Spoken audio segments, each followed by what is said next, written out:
Thank you guys for what you do for HBCU athletics. This is a fantastic avenue for all of us. This is our ESPN, so we love what you guys do. Brian, AD, Roy, all you guys at BCSN. We really appreciate what it is that you guys do for us.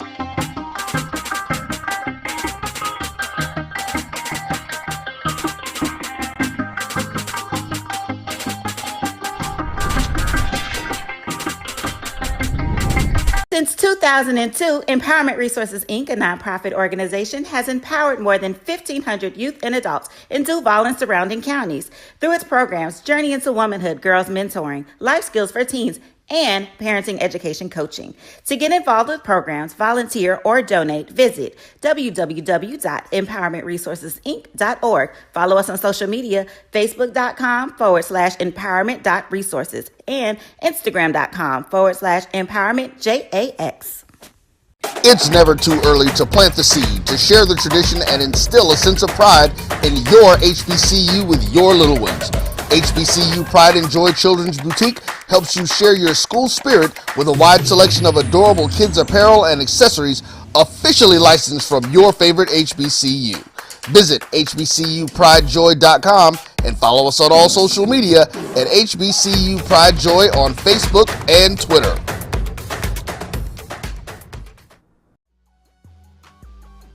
This is the Dean of the College of HBCU Sports, Kenyatta Cavill of Dr. Cavill's Inside the HBCU Sports Lab with Mike Washington and Charles Bishop. Come mix it up in the lab where the course lecture is in session every Tuesday from 6 o'clock p.m. Central Standard Time on Facebook Live, YouTube Spreaker, or the BCSN app, as we discuss all things about the HBCU sports culture, including exploring the week that was in the sporting HBCU diaspora, as well as the upcoming week of HBCU sports.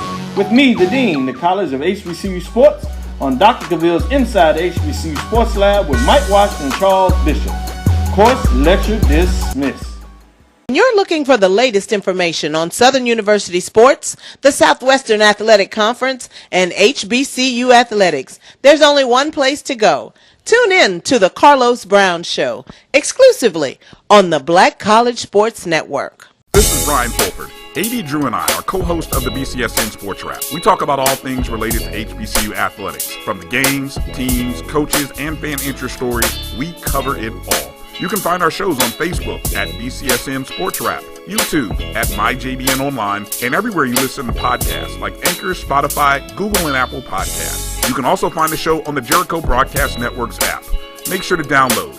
We look forward to you joining the conversation and being a part of the show.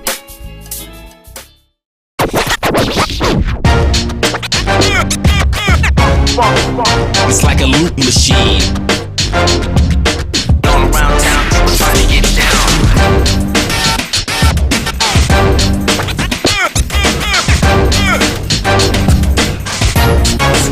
It's like a loop machine.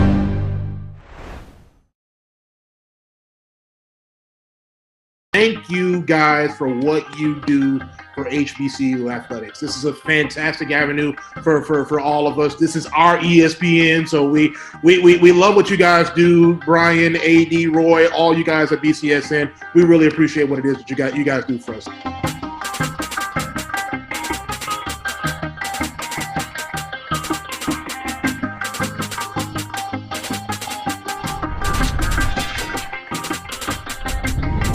Since 2002, Empowerment Resources, Inc., a nonprofit organization, has empowered more than 1,500 youth and adults in Duval and surrounding counties through its programs Journey into Womanhood, Girls Mentoring, Life Skills for Teens, and Parenting Education Coaching. To get involved with programs, volunteer, or donate, visit www.empowermentresourcesinc.org. Follow us on social media, facebook.com/empowerment.resources and instagram.com/empowermentjax. It's never too early to plant the seed, to share the tradition, and instill a sense of pride in your HBCU with your little ones. HBCU Pride and Joy Children's Boutique helps you share your school spirit with a wide selection of adorable kids' apparel and accessories officially licensed from your favorite HBCU. Visit hbcupridejoy.com and follow us on all social media at HBCU Pride Joy on Facebook and Twitter.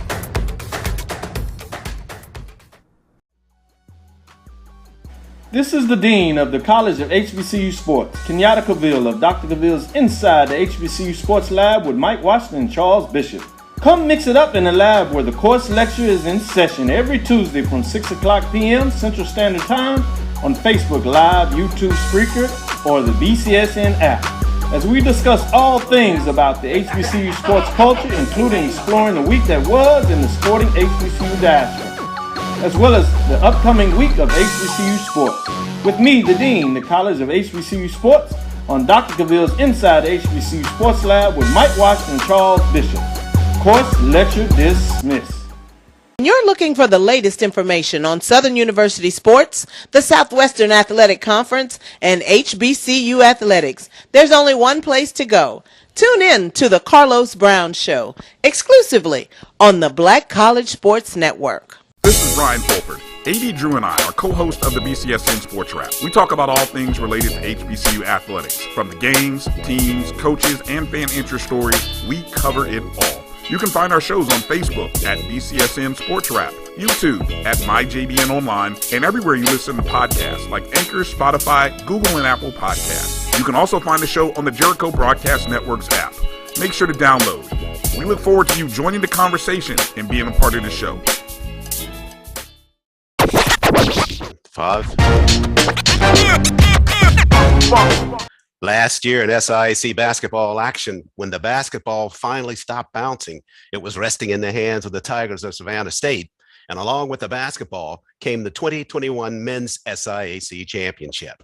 As the 2022 season is set to get started, the sound of bouncing basketballs can be heard in arenas all across the SIAC.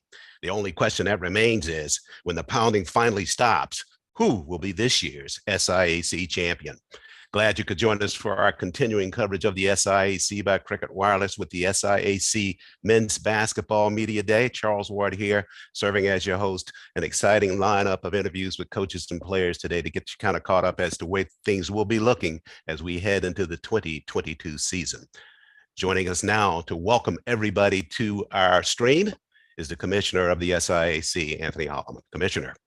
Good morning and welcome to the 2022 Cricket Wireless Men's Basketball Media Day. I'm Anthony Holloman, and I'm excited to have the opportunity to serve as the 11th Commissioner of the SIAC.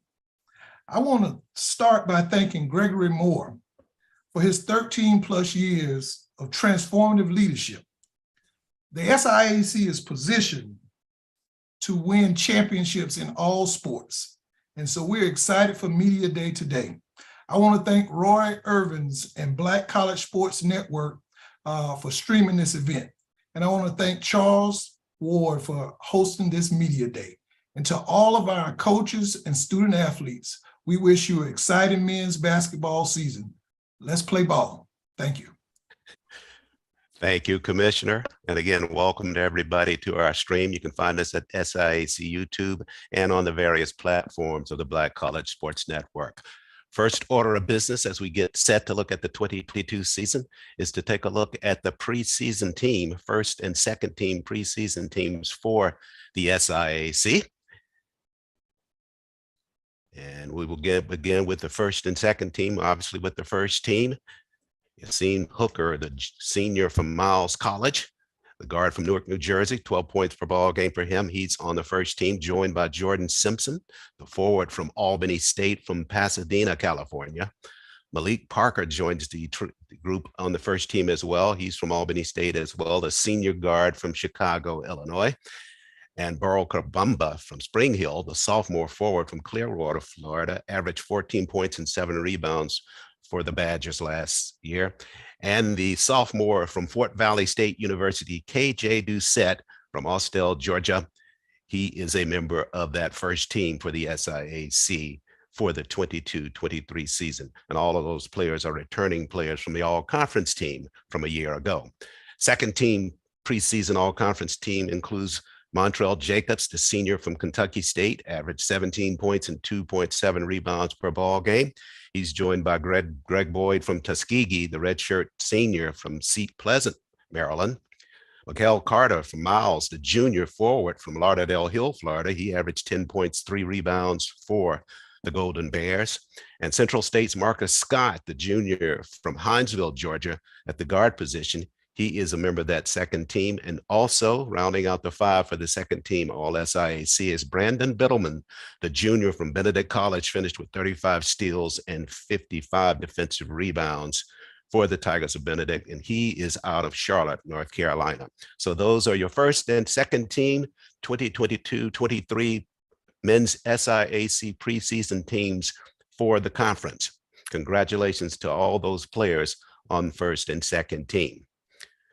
Turn now our attention to what a lot of folks have been waiting for, the preseason superlative awards, and it concludes two familiar names. The first is the sophomore from Fort Valley State University, KJ Doucette. He is the preseason player of the year.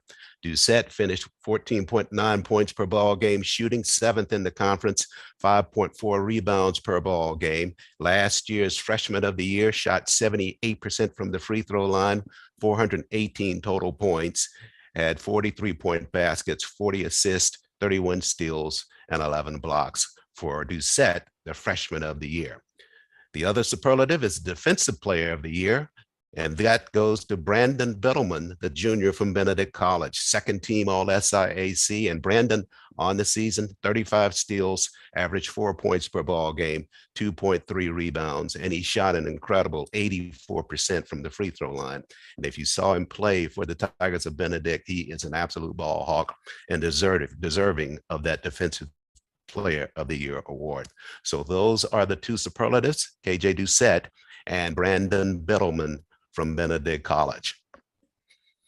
We spend our attention now to the preseason rankings as determined by the coaches and the sports information directors from the SIAC. And we begin with the East Division of the SIAC, and coming in at the number 1 spot, it's the Maroon Tigers of Morehouse College.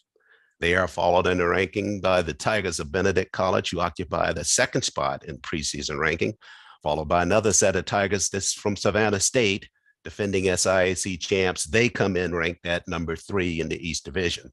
The Golden Rams of Albany State occupy the 4th position, followed by the Wildcats of Fort Valley State University. And at number 6 is the Panthers of Clark Atlanta, followed by the Yellow Jackets of Allen University, their first spot of play for the SIAC this year. And rounding out the 8 in the Eastern Division, it's the Tigers of Edward Waters College in the East Division. So for the East again, it's Morehouse, Benedict, Savannah State, Albany State, Fort Valley, Clark Atlanta, Allen, then Edward Waters. We go now to the West Division in terms of preseason rankings, and the West shapes up this way. At the number 1 spot in the West Division, it is the Golden Bears of Miles College, who come in at that first spot, followed by the Tigers of Tuskegee at number 2. Then it's the Magicians of Lamont Owens College coming in ranked at number 3. In the 4th spot, it's the Thoroughbreds of Kentucky State, followed by the Marauders of Central State in the 5th position. They are followed by the Dragons of Lane at number 6. And rounding out the 7th spot for the West Division, it's the Badgers of Spring Hill. So for the West Division, it's the Golden Bears of Miles College, Tuskegee, Lamont Owen, Kentucky State, the Marauders of Central State, the Dragons of Lane College, and the Badgers of Spring Hill. That's 1 through 7 for the West Division. And those are the preseason rankings for both divisions, superlatives, and first and second team players as we get set to start the 2022-23 SIAC basketball season. We'll step out for a quick timeout here. When we come back, we will be joined by the Golden Rams of Albany State for a conversation about how they see things shaping up for this season. Stay with us. This is the Cricket Wireless SIAC Men's Basketball Media Day.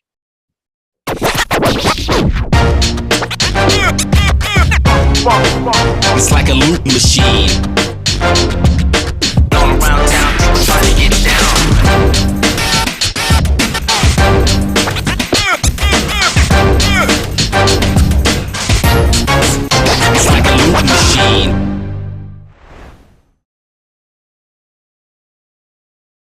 Thank you guys for what you do for HBCU athletics. This is a fantastic avenue for all of us. This is our ESPN, so we love what you guys do. Brian, AD, Roy, all you guys at BCSN. We really appreciate what it is that you guys do for us.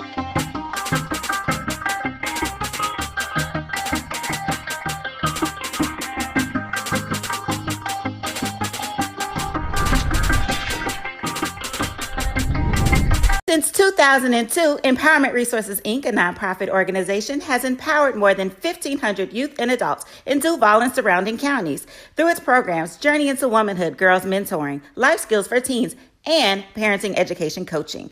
To get involved with programs, volunteer, or donate, visit www.empowermentresourcesinc.org. Follow us on social media, facebook.com/empowerment.resources and instagram.com/empowermentjax. It's never too early to plant the seed, to share the tradition, and instill a sense of pride in your HBCU with your little ones.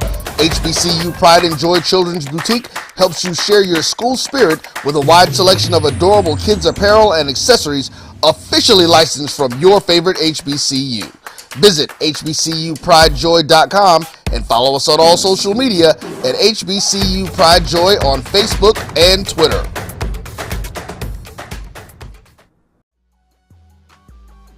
This is the Dean of the College of HBCU Sports, Kenyatta Cavill of Dr. Cavill's Inside the HBCU Sports Lab with Mike Washington and Charles Bishop. Come mix it up in the lab where the course lecture is in session every Tuesday from 6 o'clock p.m. Central Standard Time on Facebook Live, YouTube Spreaker, or the BCSN app, as we discuss all things about the HBCU sports culture, including exploring the week that was in the sporting HBCU diaspora, as well as the upcoming week of HBCU sports. With me, the Dean, the College of HBCU Sports, on Dr. Cavill's Inside the HBCU Sports Lab with Mike Washington and Charles Bishop. Course lecture dismissed. When you're looking for the latest information on Southern University sports, the Southwestern Athletic Conference, and HBCU athletics, there's only one place to go. Tune in to The Carlos Brown Show, exclusively on the Black College Sports Network. This is Brian Fulford. AD Drew and I are co-hosts of the BCSN Sports Wrap. We talk about all things related to HBCU athletics. From the games, teams, coaches, and fan interest stories, we cover it all. You can find our shows on Facebook at BCSN Sports Wrap, YouTube at MyJBN Online, and everywhere you listen to podcasts like Anchor, Spotify, Google, and Apple Podcasts. You can also find the show on the Jericho Broadcast Network's app. Make sure to download. We look forward to you joining the conversation and being a part of the show.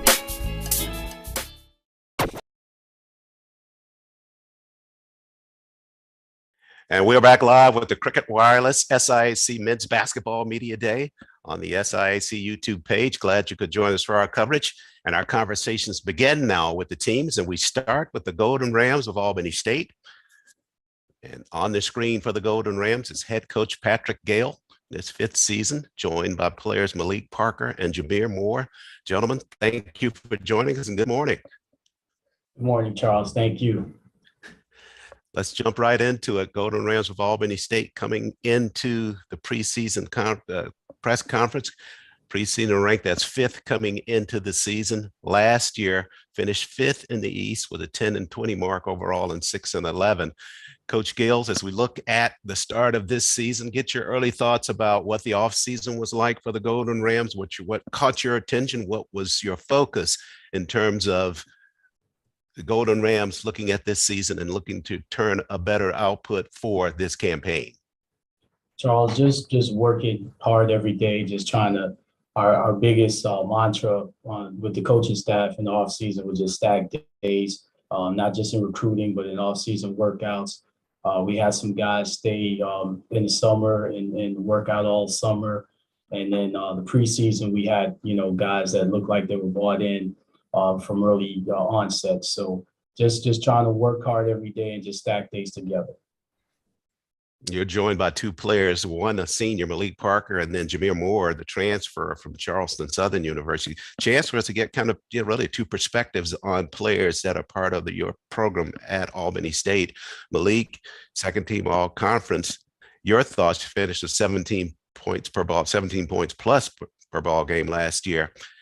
What is the focus for you coming into this season as it relates to what you'd like to maybe improve upon as a player to really help the Golden Rams? And Jameer, you're transferring into the program. What led your decision to become a part of the Golden Rams? It's all about progression to me. So like every day, it's the next step up. I want to get better every day, and it starts in practice. So as long as we win the day in practice, everything else will fall into place. For me, it all starts with the culture of the program. You got to have a culture that has a mindset of saying we want to win this season. Last season was last season. It's a new season. We want to win. And then I have a coach who's going to tell me we got to do what it takes to win, whether that's me playing out of my position or playing in a different role that I'm not used to. You know, whatever it takes, we're going to win. And that's what he wants from me, and that's what we're going to do. And Coach, just from hearing the comments of those two players, it really speaks into the dynamic that you are adding to the Golden Ram program down in Albany, Georgia, for a program that has 7 SIAC titles. I know you're still on your way to your first down there, but you have set in place a culture down there that really has kind of changed the dynamic overall in terms of how your team approaches play, but more so than that, and just in terms of their approach to, or their attitude that's exhibited in terms of their leadership style and the representation of Albany State. I appreciate that, Charles. But like I said, we're work in progress, and the biggest thing is just trying to teach them life lessons bigger than basketball. Like Jameer said, we just want to make sure that the culture is in place. And like Malik said, once you work on just controlling what you control, how much effort you put in, how much, not just physical effort, but mental effort you put in, things will fall into place. But it starts with, you being accountable, as a person, and being accountable to the team. And Malik and Jameer, I really want to get your input on this as well. Not too far before this season gets started, it's a long time between last season and the start of a new season. You're right there on the brink of this one getting going. How do you feel at this point as you approach the season and not really having hit the court yet?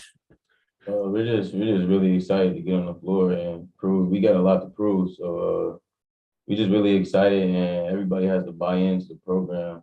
And that's pretty much it. Everybody just has to buy in and listen to coach, and everything else will take care of itself. I completely agree. Last season was last season. This year, we're trying to just turn things around and make this season, a season to be proud of. And Coach, as a coach getting ready for the season yourself, when we see you at the sideline, it's always about making immediate decisions based upon what you see on the floor. But coming into the season, you have a chance to kind of breathe a little bit and think about things before they actually get going. Give us your thoughts about as you get set to go into the start of basketball play. Well, it's kind of like the teacher that is starting the school year, and the big day is a standardized testing day. So, assessment every day. You want to make sure that not only you assess the players, but you assess the coaching staff, and again, assess myself. I have to be, my biggest critic. So a lot of things that I looked at, that I needed to work on, and not just in the off season, but also, the preseason. So, like you said, you have time to kind of look over everything as a whole, and I've been doing that, and I'm going to continue to do that. And I can't ask my players to be accountable if I'm not accountable myself. So that's where it starts. Golden Rams trying to be accountable and see if they can't bring a championship down to Albany, Georgia. Head coach Patrick Gale, players Malik Parker and Jameer Moore, thanks so much for joining us this morning. We'll look for you in the championship ball game at the end of the season. Thank you, Charles. Appreciate you. Thank you. Golden Rams of Albany State come in ranked 4th in preseason ranking. Let's take a break here. When we come back, we'll be talking to Keith Walker, head coach of the Yellow Jackets of Allen University, joined by Reginald Reynolds and Cameron Sibley. That's just ahead on the Cricket Wireless SIAC Men's Basketball Media Day. Stay with us. It's like a loop machine.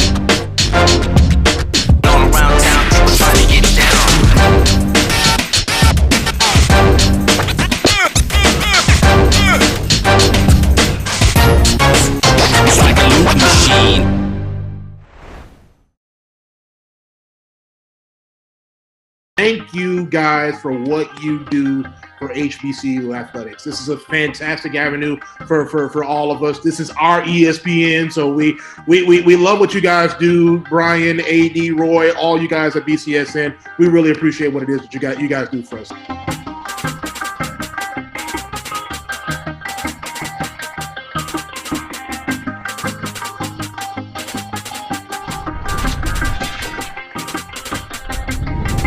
Since 2002, Empowerment Resources, Inc., a nonprofit organization, has empowered more than 1,500 youth and adults in Duval and surrounding counties. Through its programs, Journey into Womanhood, Girls Mentoring, Life Skills for Teens, and parenting education coaching. To get involved with programs, volunteer, or donate, visit www.empowermentresourcesinc.org. Follow us on social media, facebook.com/empowerment.resources and instagram.com/empowermentjax. It's never too early to plant the seed, to share the tradition, and instill a sense of pride in your HBCU with your little ones. HBCU Pride and Joy Children's Boutique helps you share your school spirit with a wide selection of adorable kids apparel and accessories officially licensed from your favorite HBCU. Visit hbcupridejoy.com and follow us on all social media at HBCU Pride Joy on Facebook and Twitter.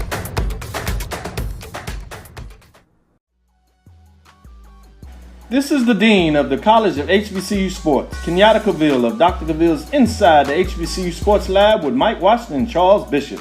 Come mix it up in the lab where the course lecture is in session every Tuesday from 6 o'clock p.m. Central Standard Time on Facebook Live, YouTube Spreaker, or the BCSN app, as we discuss all things about the HBCU sports culture, including exploring the week that was in the sporting HBCU diaspora, as well as the upcoming week of HBCU sports. With me, the Dean, the College of HBCU Sports, on Dr. Cavill's Inside the HBCU Sports Lab with Mike Washington and Charles Bishop. Course lecture dismissed.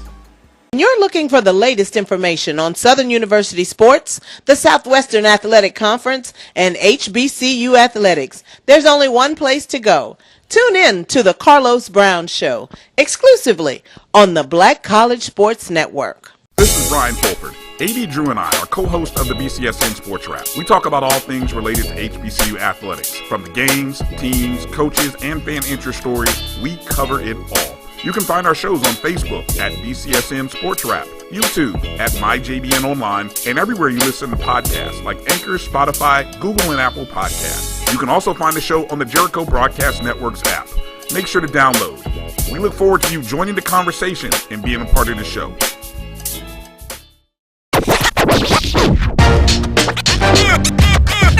It's like a loop machine. All around town, people try to get down.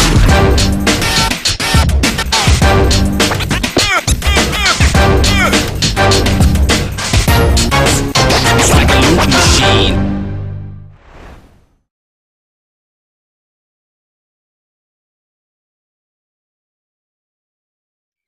And welcome back, everybody, to the Cricket Wireless SIAC Men's Basketball Media Day.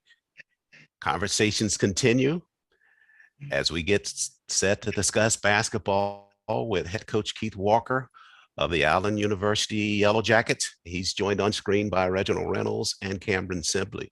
Reynolds, the senior forward, averaged 6 points per ball game, 4 rebounds per outing for the Yellow Jackets last year in NAIA play. Sibley, the senior forward as well, 13 points per ball game, 6 rebounds per outing during last season. Coach, players, I guess, first of all, welcome to the SIAC. Thank you. Glad to be here. This is your first year at the helm, coach, for the Yellow Jackets of Allen University. Strong legacy within HBCUs in terms of your coaching experience at Delaware State and then at Shaw University. What's your hope for the footprint you'd like to leave or to create with the Yellow Jackets of Allen University?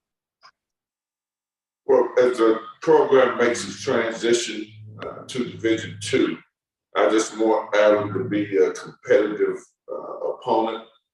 Take the program to a consistent level within the SIAC, and just want to make Allen a very competitive program here.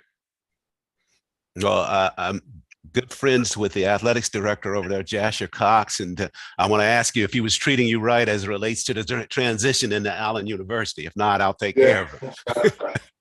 Yeah, I appreciate that. Yeah, he is.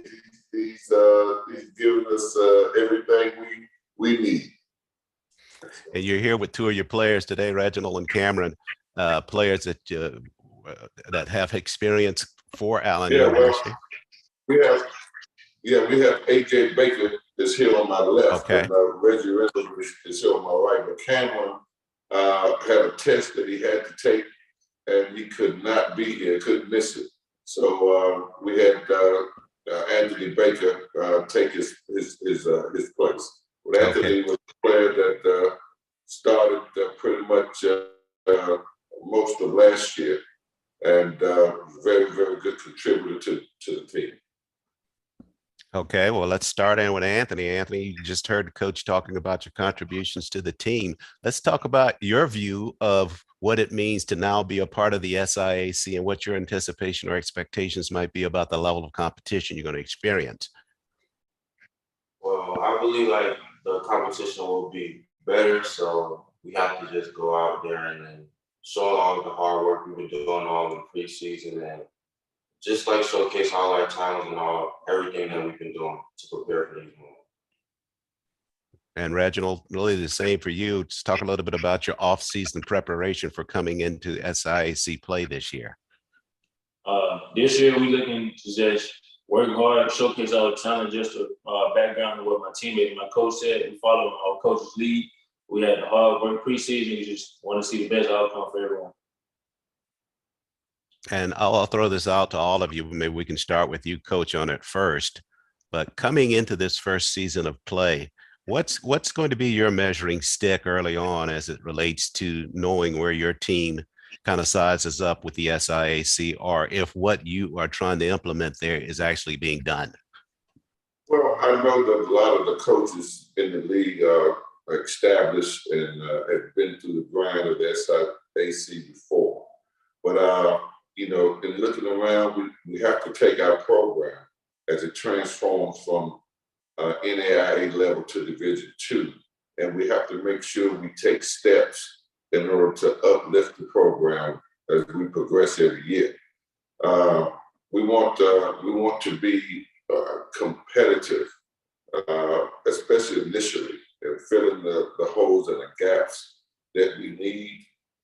And viewing the teams that were here that we saw last year, you know, we just have to make strides to you know, to get personnel in that we need that could you know, make us a more competitive program with the other SIAC member institutions. And Reginald and Anthony, as you hear Coach talking about the things that need to be done going into this season, obviously, since you are here representing the program here at Media Day, he has a great dependence on the both of you. How have you shouldered, or how do you plan on shouldering that leadership role that's expected of you during this first campaign? As a captain of the team, I will continue to show my leadership and guide each of the players to the right direction that coach wants us to go. So if he wants us to do a job, and motivate each and every one of the guys on the team to get that job done. Just staying on, backing off of what he said, just staying on each of the new guys coming in, putting them in the system and teaching them how things can be done. Oh, there you hear it from the Yellow Jackets of Allen University as they get set for their first year play in the SIAC. Head coach Keith Walker, Reginald Reynolds, and Anthony Baker representing the program today. Gentlemen, thanks so much for joining us, and best of luck in this first campaign. All right, thank you. Allen University Yellow Jackets getting set for SIAC play. They came in ranked in 7th spot in the East Division. We'll take a break here. When we come back, we'll be talking to Coach Artis Maddox and the Tigers of Benedict College. He'll be joined by Malachi McCoy and Brandon Smith. That's just ahead on the Cricket Wireless SIAC Men's Basketball Media Day. Stay with us. Thank you guys for what you do for HBCU athletics. This is a fantastic avenue for all of us. This is our ESPN, so we love what you guys do. Brian, AD, Roy, all you guys at BCSN. We really appreciate what it is that you guys do for us.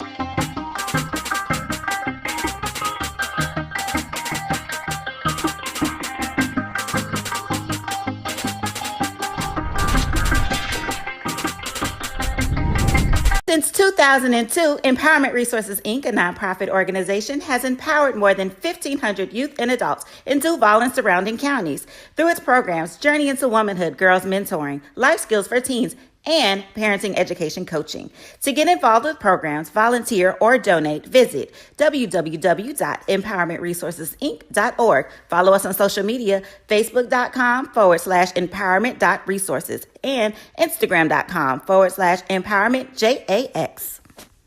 It's never too early to plant the seed, to share the tradition, and instill a sense of pride in your HBCU with your little ones.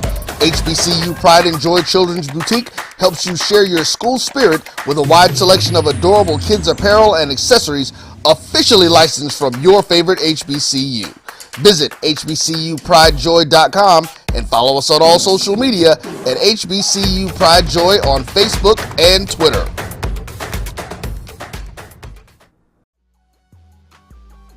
This is the Dean of the College of HBCU Sports, Kenyatta Cavill of Dr. Cavill's Inside the HBCU Sports Lab with Mike Washington and Charles Bishop.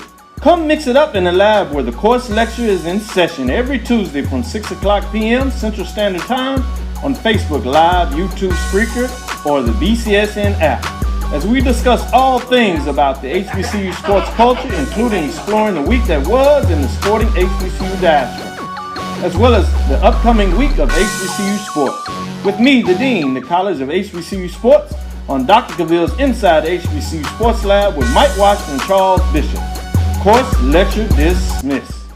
When you're looking for the latest information on Southern University sports, the Southwestern Athletic Conference, and HBCU athletics, there's only one place to go. Tune in to the Carlos Brown Show, exclusively on the Black College Sports Network. This is Brian Pope. And welcome back, everybody, to the Cricket Wireless SIAC Men's Basketball Media Day. We're live on the YouTube channel for the SIAC and all of the various platforms for the Black College Sports Network. Glad you could join us as we continue our conversation with SIAC teams vying for the championship. Turn our attention now to the Tigers of Benedict College. Artis Maddox, a head coach for the Tigers of Benedict, joins us. And Brandon Smith, the junior guard, joins us as well. Gentlemen, thanks for sharing some time with us this morning. Oh, thanks for having us. Thanks for having me. Tigers finished last season 22-7 overall, advanced all the way to the final ball game in the championship round, dropping at 76-62 to the Tigers of Savannah State. Coach, an impressive showing for the Tigers of Benedict College. Let's talk about that as a springboard coming into this season. Yes, I've been sharing that with our guys, that bitter taste that we had losing in the championship game last year. Even though we beat Savannah State twice during the regular season, it's hard to beat a team 3 times. And we're just trying to build on what we started last year, just trying to roll that over to this year, and hopefully we can go further than what we did last year. That's the goal. And Brandon, you were a big part of that team last year and that push by the Tigers deep into the tournament and a good year overall. What was your offseason like for you, having to kind of live with that until we get set for tip-off for this year? It just fueled me the whole summer because I seen how it affected our whole team, especially the seniors who don't get a chance to run it back. So I just made sure the whole offseason that I wasn't going to feel that feeling again this year. And Coach, in addition to Brandon Smith being a big part of what you got going as it relates to this upcoming season, talk a little bit about off-season and perhaps some of the personnel that you've added to complement Brandon's play on the court. We added a few pieces this off-season, had a few junior college transfers, a couple of Division I transfers to try to make up for what we lost with our seniors last year, with Taj Green being the player of the year, Tim being first-team all-conference player. It's hard to replace those guys with one single player, but we'll have to do it by committee this year. So that's the goal. And the guys have been working extremely hard in the preseason and in practice so we can accomplish that goal. Brandon, you're obviously going to be a big part of any mix that takes place for Coach Maddox and the Tigers this season. How do you view yourself as a junior with experience with this program? How do you view your role in terms of what you share with the rest of your team and how they may feed off of what you provide them? Well, I definitely got a bigger role this year than last year because I know what it takes to get to where we were, to the championship.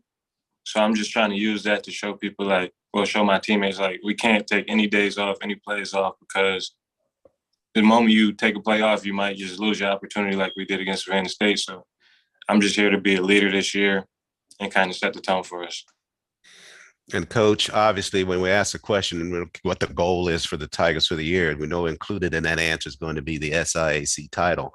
But what kind of growth or development would you like to see with your program as it relates to the team and on its way to eventually winning the title? Well, I've seen a lot of growth over the past few weeks. We had a few scrimmages and an exhibition game last night, and every week we're getting better. We got to gel, find the right chemistry, get the right lineups in together. And so far, we've been on schedule. So hopefully we can carry this over here to November the 11th when we play Florida Tech. Hopefully we can win that game against Florida Tech that Friday and play Rollins that Saturday and win those two games. But I'm pleased with how we're gelling, how we're coming together within the last 3 weeks. We're getting better. We're making mistakes, but we watch film and we're correcting. So the guys, they're listening. They're being coachable. They're working hard, and that's all I can ask for. Brandon, the last Benedict title came in 2015. What would it mean to you coming into your junior year to win that crown for the Tigers? That would be great. That would be amazing because we definitely put the work in the offseason. We got up on the track early. We've been in the way. So to just show that hard work really does pay off, and that'll be exactly what we've been working for.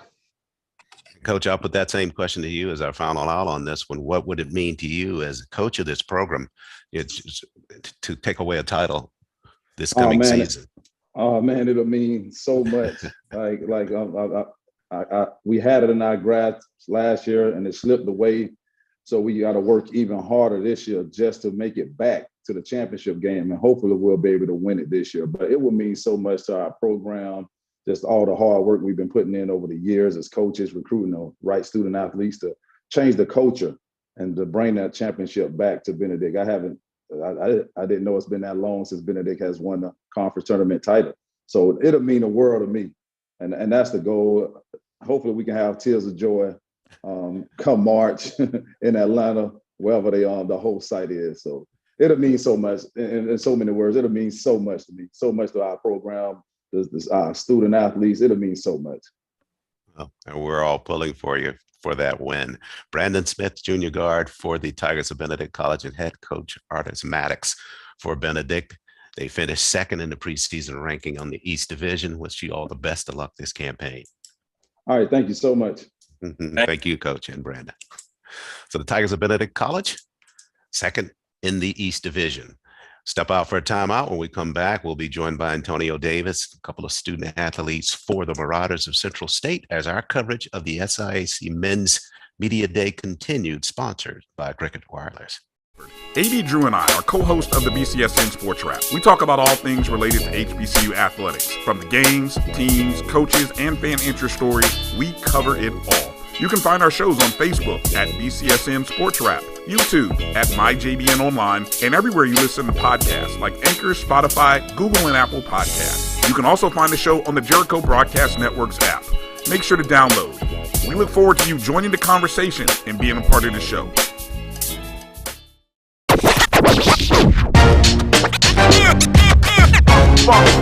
It's like a loot machine.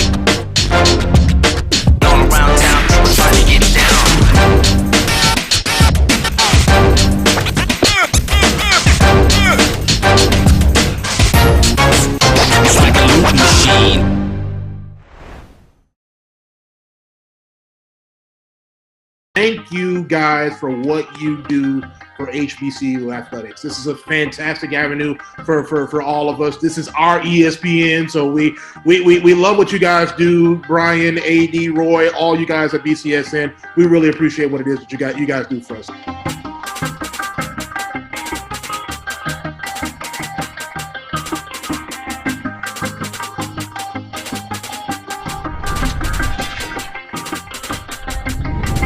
Since 2002, Empowerment Resources, Inc., a nonprofit organization, has empowered more than 1,500 youth and adults in Duval and surrounding counties. Through its programs, Journey into Womanhood, Girls Mentoring, Life Skills for Teens, and Parenting Education Coaching.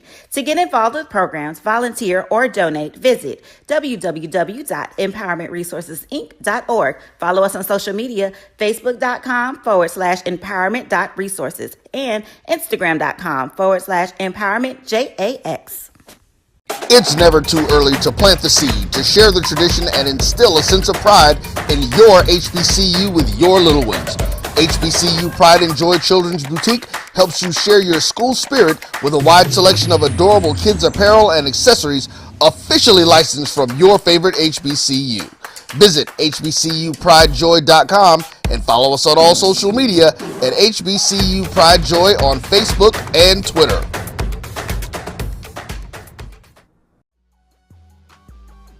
This is the Dean of the College of HBCU Sports, Kenyatta Cavill of Dr. Cavill's Inside the HBCU Sports Lab with Mike Washington and Charles Bishop.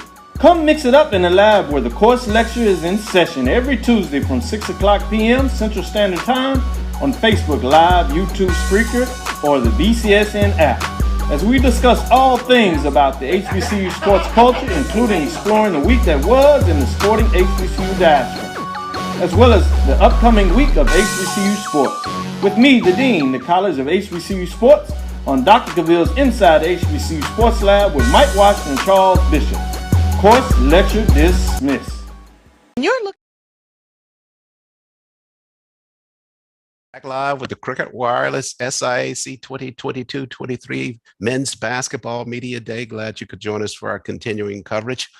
We step back into the correct order now. We mentioned that it would be the Marauders of Central State that we'd be talking to in this segment, but instead it's the Panthers of Clark Atlanta joining us on screen. And head coach Alfred Jordan is joined by Justin Longstreet and Jalen Williams, student athletes representing the Panthers of CAU. And Coach Alfred Jordan, I extend a hearty congratulations to you in your first year as a head coach of your alma mater, Clark Atlanta University. Thank you so much. I deeply appreciate it. Well, I'm going to take you back a little bit. I remember when I was doing the play-by-play for Clark Atlanta, you were running around on the court, kind of acting as a general on the court. And even back then, it was clear that you had all the markings of becoming a head coach. Yes, I must say Coach Darryl Jacobs did a really good job prepping this moment. Indeed, he did. I actually saw him a couple of weeks ago at a function here in Atlanta, and he spoke so highly of you and was so proud of the fact that you're now in the seat for the Panthers of Clark Atlanta. But now that you're in the seat, you face a challenge coming off a 12-16 season a year ago. The Panthers of Clark Atlanta did. Your thoughts about what your footprint needs to be or has to be on your alma mater to get the Panthers back to a championship title? I think it starts with changing the culture and teaching our guys how to win. You know, taking 18 losses last season, that's a lot of bumps and bruises. And so what I've been trying to do with the guys is to teach them the winning mentality and to never take a playoff and to compete to the bitter end no matter what. You're joined by two players with you today. You can introduce them both to us and give us your initial thoughts about both of these players and how they will impact Clark Atlanta. Well, last year I got the chance to play against both guys when I was across the street at Morehouse College. You know, I remember what Jalen did to us in that second game, 33 points, triple overtime, and probably had one of the most highlighted dunks of the season against us. And I also remember the leadership that I seen from Justin Longstreet. And, you know, he came back to us as a graduate student this year. And I'm expecting both of these guys to play a major role in the rebuilding of the program. And Justin and Jalen, your thoughts coming into this 2022-23 season for the Panthers of Clark Atlanta? My thoughts coming into this season is first setting a tone. It starts on defense. We have to be a defensive-minded team, and offense will come with the sets coach has been running and giving us this year. So I feel like it starts with defense and leadership. To piggyback on what he said, defense can win us a lot of games. We can score a lot of points, but we don't stop anybody. We won't win. We have to buy in what coach is saying, and we'll be a successful team this year. And coach, the challenge of setting the tone kind of leads us into the question about, I know it depends on personnel more than anything else, but what style or brand of basketball do you expect we'll be able to see from the Panthers this year? A very gritty and grinded out team. As you heard, both guys alluded to defense first. We spent the last week and a half having practices solely focusing on defense. These guys have the ability to score the ball. I watched them on film a lot last year. And one thing that they were just missing was the defensive schemes and things of that nature. So I really feel like if we defend this year, we'll be in every game, and then it will be my job to help these guys close it out and to teach them how to win. You referenced just a few seconds ago, Coach, that last year, obviously, you were on the sideline, our assistant coach at Morehouse College. You had a chance, obviously, to peep in on your alma mater a couple of times during the course of that season. Do you think that gives you a leg up as you come back as a head coach of Clark Atlanta? Well, I wouldn't say it gives me a leg up. You know, I did get the job 2 weeks into school, but, you know, I'm not complaining the way God gave me my blessing. I think the guys on the team are the guys that I was supposed to coach my first year, and I'm looking forward to the challenge. And, you know, I want these guys to take on my mentality, which they have been doing so far. And we're going to compete this year. I'm ready for the opportunity. These guys are ready for the opportunity. And like I tell everybody, we're going to be a team that starts to trend upward as long as the season continues to go for us. And Justin and Jalen will end this section with a question to both of you. What burns you or drives you the most as you look toward the start of this season, just probably a week or so away from tipping things off and getting started? What's your major focus coming into this season as individual players? As an individual player, like I said, the defense at the end, and also my teammates, they drive me the most at practice. Some days we might not feel like pushing through with the practice plan Coach got, but our teammates, we stick together and we just fight through. But as an individual player, I want to be vocally and more focused on defense. As far as team goes, I feel like we have a close group. We all hang out a lot. We all talk on and off the court. And I think individually, I think me being a grad student, have to be a leader and be more vocal and just help the guys out. Like just through the bumps and bruises through a long season, I just help the new guys out. First year head coach Alfred Jordan returns to his alma mater to coach the Panthers of Clark Atlanta. Justin Longstreet and Jalen Williams going to be big factors for the Panthers of Clark Atlanta as they vie for the program's 4th SIAC title as they start the 2022 basketball season. Gentlemen, congratulations on getting to this point. We wish you the best of luck headed into this season. For the Panthers of Clark Atlanta, hopefully we'll see you all in the championship ball game. Thank you. Panthers of Clark Atlanta finishing preseason ranking 6th in the East Division of the SIAC. Take a break. When we come back, we'll be talking to the Tigers of Edward Waters College when the Cricket Wireless SIAC Men's Basketball Media Day continues. Looking for the latest information on Southern University sports, the Southwestern Athletic Conference, and HBCU athletics, there's only one place to go. Tune in to the Carlos Brown Show, exclusively on the Black College Sports Network. This is Brian Fulford. AD Drew and I are co-hosts of the BCSN Sports Wrap. We talk about all things related to HBCU athletics. From the games, teams, coaches, and fan interest stories, we cover it all. You can find our shows on Facebook at BCSN Sports Wrap, YouTube at MyJBN Online, and everywhere you listen to podcasts like Anchor, Spotify, Google, and Apple Podcasts. You can also find the show on the Jericho Broadcast Network's app. Make sure to download. We look forward to you joining the conversation and being a part of the show.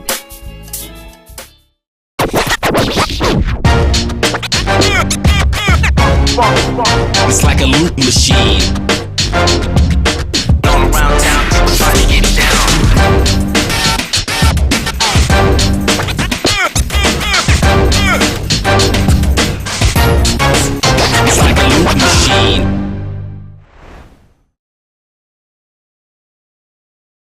Thank you guys for what you do for HBCU athletics. This is a fantastic avenue for all of us. This is our ESPN, so we love what you guys do. Brian, AD, Roy, all you guys at BCSN. We really appreciate what it is that you guys do for us.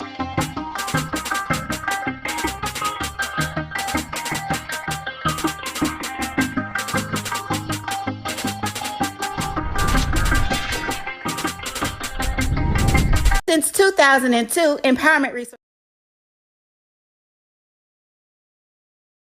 And the Cricket Wireless SIAC Men's Basketball Media Day continues on the SIAC YouTube page. Glad you could join us for our coverage of Media Day. Joined now by the Tigers of Edward Waters College. They come in ranked 8th in the East Division in the preseason ranking. Head coach Howard White Jr., joined by Larry Queemy and Caleb Edwards, 2 students who play for the Tigers of Edward Waters. Gentlemen, thank you so much for joining us at the Media Day. Thank you. Coach, Tigers of Edward Waters in GCAC action last year, got to the semifinals, lost in that ball game to Tougaloo, but a long push by the Tigers in terms of the season play from a year ago. Now you take that record and the program, bringing it into the SIAC. Give us your initial thoughts about playing against opponents in the SIAC. I know you've had some cross-section with them from before, but now you're in the conference legitimately and kind of a different story. Yes, sir. Yes, it is. It's going to be a challenge for us to step up from NIA to Division II. And how you counter that is you got to bring in good talent to be able to compete in the SIAC. I used to be in that conference as an assistant back in 2011 with Benedict College, so I'm kind of familiar with style of play and what you need to be successful in that league. Well, you have 2 players with you today that can lend to the success of Edward Waters in the SIAC, Larry Queemy and Caleb Edwards. Guys, as you take a look or start to think about play within the SIAC conference, your thoughts about that transition from the GCAC to the SIAC and really what it means to you in terms of if you're going to have to elevate your style of play or game to complete at this Division II level? I mean, I think it's really exciting. It's a great opportunity for us, not only me, but as a team. I feel like we're ready. We put in the work in, a lot of new players, new coaching, all of those things. And I think that, we'll surprise a lot of people this year. Well, this is my first year coming into the SIAC. Like I said, Coach said we have some transfers. We got some pieces that we put together. So I think, having the guys together and preseason workout, I think that really helped contribute to our success. So I think we'll be able to make some noise this year. And Coach, we'll put it back to you in terms of coming into the SIAC. How does that factor into your level of preparation for the team this year? I know this is your first year as head coach, but does that add an added element to it that the transition's taking place, the players know that it's taking place, and even for the Edward Waters community overall, does that lend itself to perhaps some level of consideration that you may not have if it was just a regular GACA regular season? Oh, yes, sir. The competition is going to be different. It's going to be elevated. So everything about us has to be elevated also. Our mindset has to be elevated. Our focus has to be elevated because you're going from NIA to NCAA Division II, and that's a whole different level. But for me this year, the challenge is to get these guys' mindset and their focus to that level so we can compete and expect to win. Well, you have 1 grad student there and 1 transfer into the program. Gentlemen, as players, what role do you think you're going to have to play amongst the rest of your teammates to make this a very competitive year for the Tigers in the conference? I think my role is really whatever my coach needs me to do, whatever that may be. If that's scoring one night, if that's just defense one night, I think I'm willing to do whatever it takes. And I think I can speak for, my whole team that we're all kind of on that same page. So that's why I think this is a very exciting year for us this year. For me, I would say being one of the forwards on the team, rebounding, defense, being dominant in the paint, talking, a lot of vocal stuff, because me being a grad transfer, I'm like the senior on the court. And so leading other guys, it'll be a handful of things. But I think those things mainly will contribute to our success. Well, you hit on an operative word there, success. I mean, you can measure it in a lot of different ways, but I want you all to kind of think about this from just the top level, if you possibly could. What in the world would it mean for Edward Waters to come in its first year in the SIAC and just take it all the way and win the title? Well, that is our goal. That's what we plan on doing. I think we have the pieces in place. I got a glimpse of what we're going to look like this year when we scrimmage Flagler College on the 24th. You know, they're a powerhouse in the Peach Belt Conference. We look real good against Flagler. We ended up beating them. And I saw some great things. I saw some things we need to work on. But as far as competing in the SIAC, I mean, if you can compete against a team like that out of the Peach Belt, you can compete in the SIAC. So we're looking for some great things from us this year. Winning the East and maybe winning the tournament. Well, hopefully we will win the tournament. Those are our goals this year. We don't want to come in and just say we just want to be here, happy to be here. We want to come in and win. Indeed, a great marker for the Tigers of Edward Waters. And players, if you want to chime in on that as well in terms of what it would mean for you if you're able to take it first year SIAC title. You know, it would definitely mean a lot. Consider I've been here for about 2 years now. My first year was COVID year, so that didn't count. Last year was a transitioning year into D2, so we couldn't even compete for the things that we thought we were going to be able to. So now this year, having the opportunity, I would be huge for, you know, not only me, but for our team, for the school. Very big opportunity that I plan on taking advantage of. And Larry, we'll let you have the final word on it. It's like Coach said, I mean, we're not playing for nothing else but to win. So first year, whatever, you know, but the objective would be to win the league. So, you know, that's the bare minimum. We don't expect nothing less. Tigers of Edward Waters head coach Howard White Jr., Larry Quimby, and Caleb Edwards, part of the trio for Edward Waters, who in their first year in the SIAC laid the gauntlet down. They're going for the SIAC title. We'll see if how they fare with that effort as the season progresses. Gentlemen, thanks so much for the time this morning and best of luck during the season. Thank you. Thank you. Edward Waters coming in ranked 8th in the East Division of the SIAC, getting set for SIAC play. Take a break here. When we come back, it'll be the Wildcats of Fort Valley giving us their thoughts on the upcoming season. That's just ahead on the Cricket Wireless SIAC Men's Media Day. Since 2002, Empowerment Resources, Inc., a nonprofit organization, has empowered more than 1,500 youth and adults in Duval and surrounding counties. Through its programs, Journey into Womanhood, Girls Mentoring, Life Skills for Teens, and parenting education coaching. To get involved with programs, volunteer, or donate, visit www.empowermentresourcesinc.org. Follow us on social media, facebook.com/empowerment.resources and instagram.com/empowermentjax. It's never too early to plant the seed, to share the tradition, and instill a sense of pride in your HBCU with your little ones. HBCU Pride and Joy Children's Boutique helps you share your school spirit with a wide selection of adorable kids apparel and accessories officially licensed from your favorite HBCU. Visit hbcupridejoy.com and follow us on all social media at HBCU Pride Joy on Facebook and Twitter.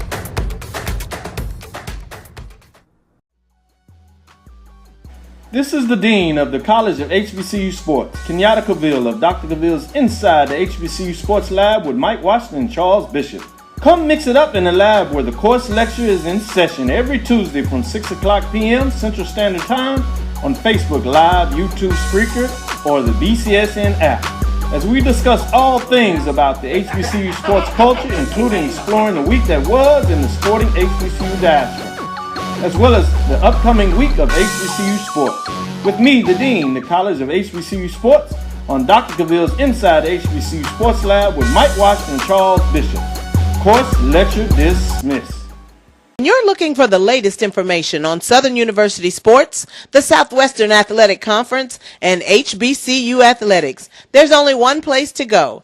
Tune in to the Carlos Brown Show, exclusively on the Black College Sports Network. This is Brian Fulford. AD Drew and I are co-hosts of the BCSN Sports Wrap. We talk about all things related to HBCU athletics. From the games, teams, coaches, and fan interest stories, we cover it all. You can find our shows on Facebook at BCSN Sports Wrap, YouTube at MyJBN Online, and everywhere you listen to podcasts like Anchor, Spotify, Google, and Apple Podcasts. You can also find the show on the Jericho Broadcast Network's app.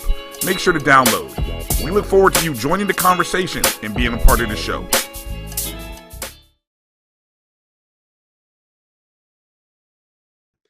And the Cricket Wireless 2022-23 SIAC Men's Basketball Media Day continues. And we're joined on screen now by the contingent from Fort Valley State University, head coach Montez Robinson, middle of your screen, KJ Doucette on the right, and PJ Mitchell to the right of Coach Robinson. Gentlemen, thanks for joining us on the media show. Thanks for having us. Coach, your first full year at the helm of the Wildcats of Fort Valley took over after the season progressed last year. Let us get your early thoughts about what footprint you're looking to put on Fort Valley down in the Valley as they start for the 2022 season. Well, we just want to compete. The guys, they were here this summer in the weight room. They were working hard. They was getting up shots. And we left the conference with a bad taste in our mouth towards the end of the year. So guys, they're coming back hungry. I can't ask anything more from them because they're giving everything they have. They're competing every day. They're working hard. And it's a little bit different when you don't have to get your guys up and motivate them. They're already motivated to go. So me and the staff just been very pleased with where we're at and where we're going right now. Well, you got two players that are there with you. You referenced players that worked hard and really left it all out on the floor. Had a chance to cover you all last year in the SIAC tournament, got into the quarterfinals, and a couple ball games that you all had there during the tournament. Just outstanding play from both of these guys, Mitchell and Doucette. Just a wonderful effort to show a display of just guts and determination for both of those players. Really want to congratulate you both for the job you did in the tournament. And to you now as players, you're looking at the 2022 season that you're faced. Doucette, you're the sophomore, PJ, the junior, still got some time left in the program, but this year is this year. And I know that you all think that this is the opportunity for you to do the breakout and get further than the quarterfinals this season.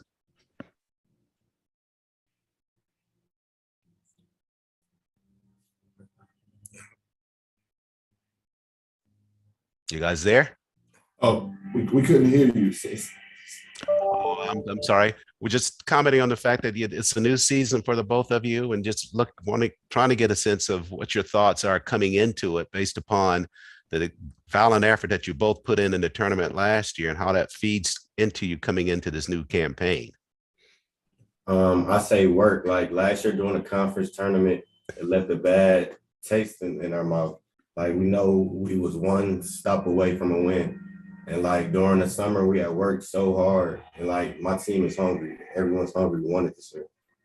Yeah, like he said, we just want to come in and come together and compete.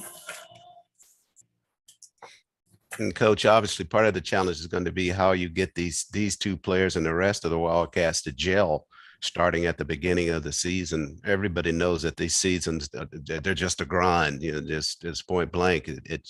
It's a long period of basketball play. How have you positioned yourself and the team to kind of get ready for that grind and to look at the day-to-day and to try to take the day-to-day to extrapolate it into the success of a season?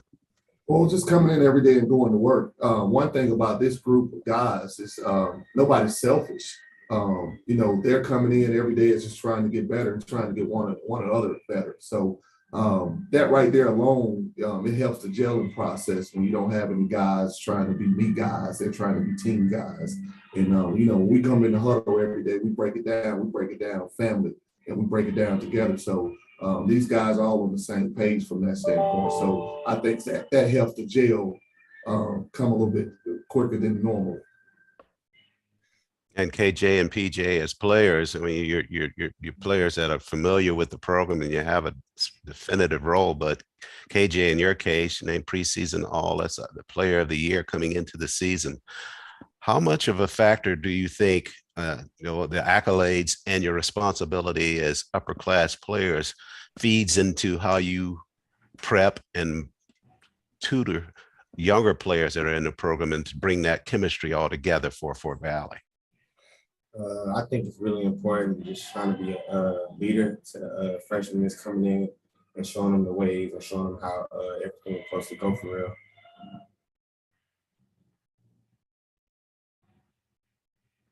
With me, it will be leadership coming in, leading these guys. Yeah, leading these guys to a better role. Like as I said last year, it was a bad taste. This year, this is a new year for us.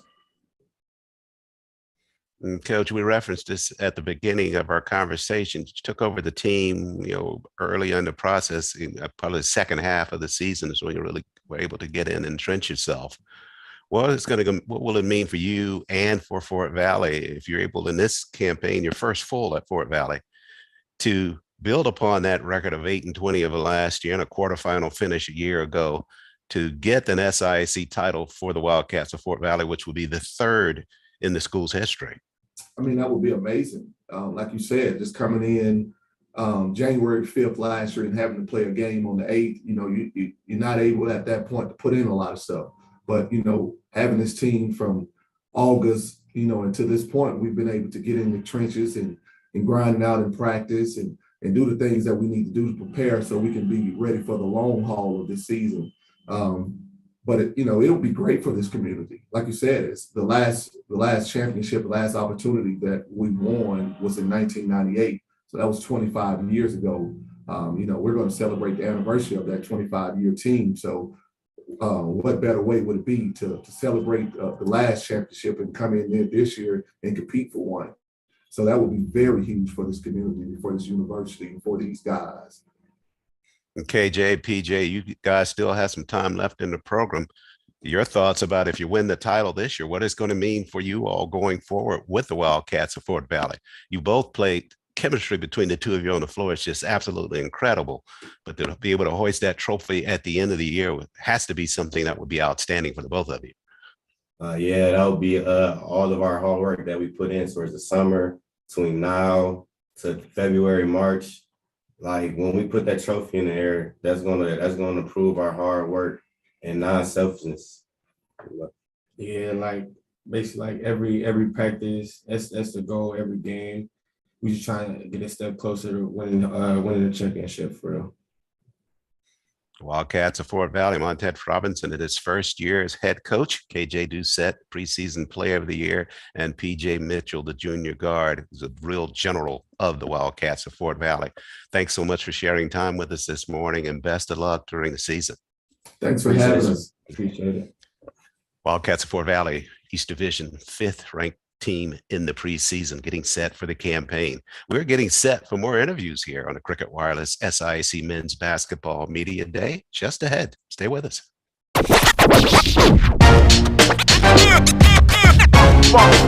It's like a loop machine. Going around town trying to get down.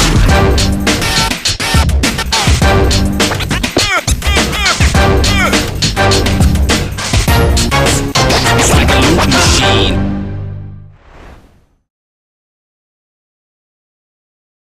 Thank you guys for what you do for HBCU athletics. This is a fantastic avenue for all of us. This is our ESPN, so we love what you guys do. Brian, AD, Roy, all you guys at BCSN. We really appreciate what it is that you guys do for us.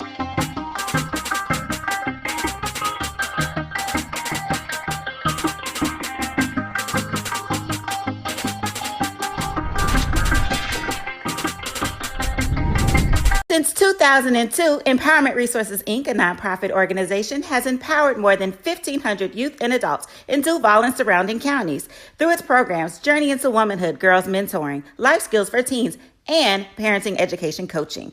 To get involved with programs, volunteer, or donate, visit www.empowermentresourcesinc.org. Follow us on social media, facebook.com/empowerment.resources and Instagram.com/empowermentJAX. It's never too early to plant the seed, to share the tradition, and instill a sense of pride in your HBCU with your little ones. HBCU Pride and Joy Children's Boutique helps you share your school spirit with a wide selection of adorable kids apparel and accessories officially licensed from your favorite HBCU. Visit hbcupridejoy.com and follow us on all social media at HBCU Pride Joy on Facebook and Twitter.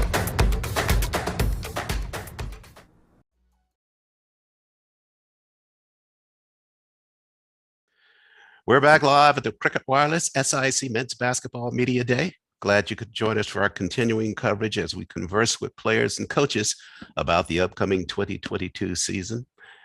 And joining us now, head coach of the Maroon Tigers Morehouse College, Douglas Whitler, and he's joined on screen by Evan Williams, the junior guard for the Maroon Tigers of Morehouse College. And coach, first of all, congratulations in order.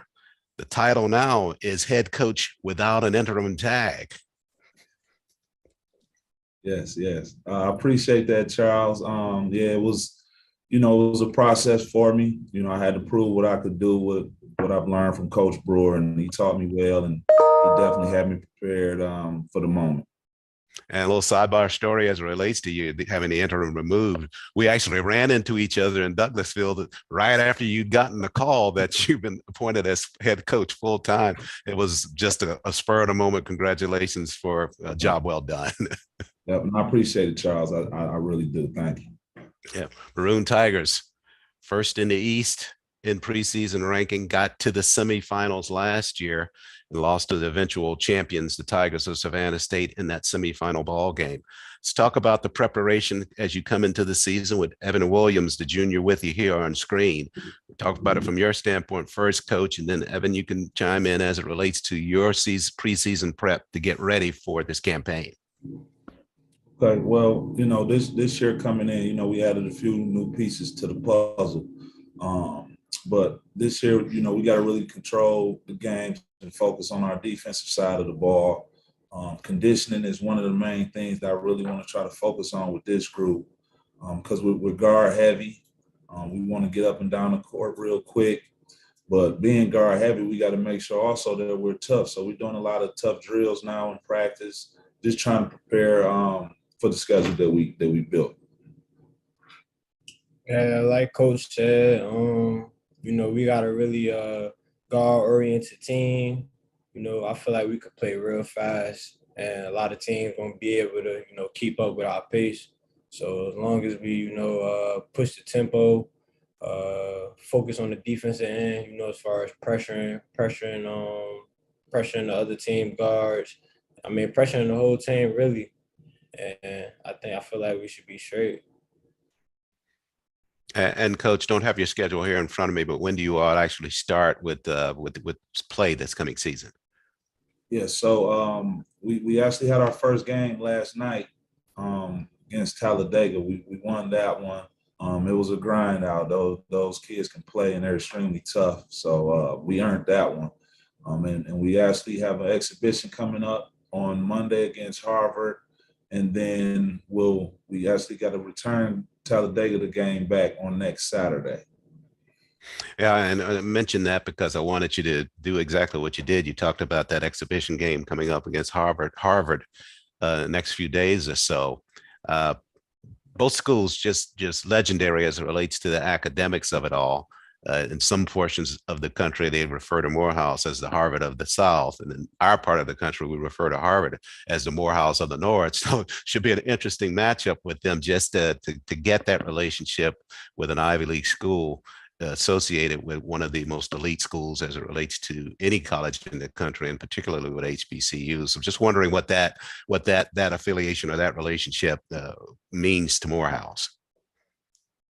Well, it means a lot. And again, we got to give all thanks to Coach Grady Brewer, who established that relationship with Coach Amaker. And, Tommy Amaker, I remember him from his days at Michigan or whatnot. And so I've established my own relationship with him as well. So we went down there and played them last year, and they're returning the game back to us this year, which was big time because, not many D1s go on the road to play exhibition games against a Division II school. So we were honored to do that. Mm-hmm. And, we're looking forward to coming out and competing. They're going to be well coached. They've been practicing for months before we have, but we don't make any excuses. We just come in and try to compete and do our job. Evan, you're the junior for the Maroon Tigers and Coach Whitler. Last year, 7 points per ball game, 2.7 rebounds, 2 assists per contest. Coach referenced it a few minutes ago that Morehouse traditionally has been, and is this year, it sounds like a team that's very guard heavy. How does that impact the play? You referenced it a minute ago that the tempo certainly is faster with a guard-laden offense, but you as one of the leaders of the team and as a guard, how does that impact the play of this team just as it relates to your approach to the game? It impacts the team and my approach to the game because, as you said, I'm stepping into a role as one of the, main leaders on the team. So I feel like it's my job to set the tone at all times for how we're supposed to play.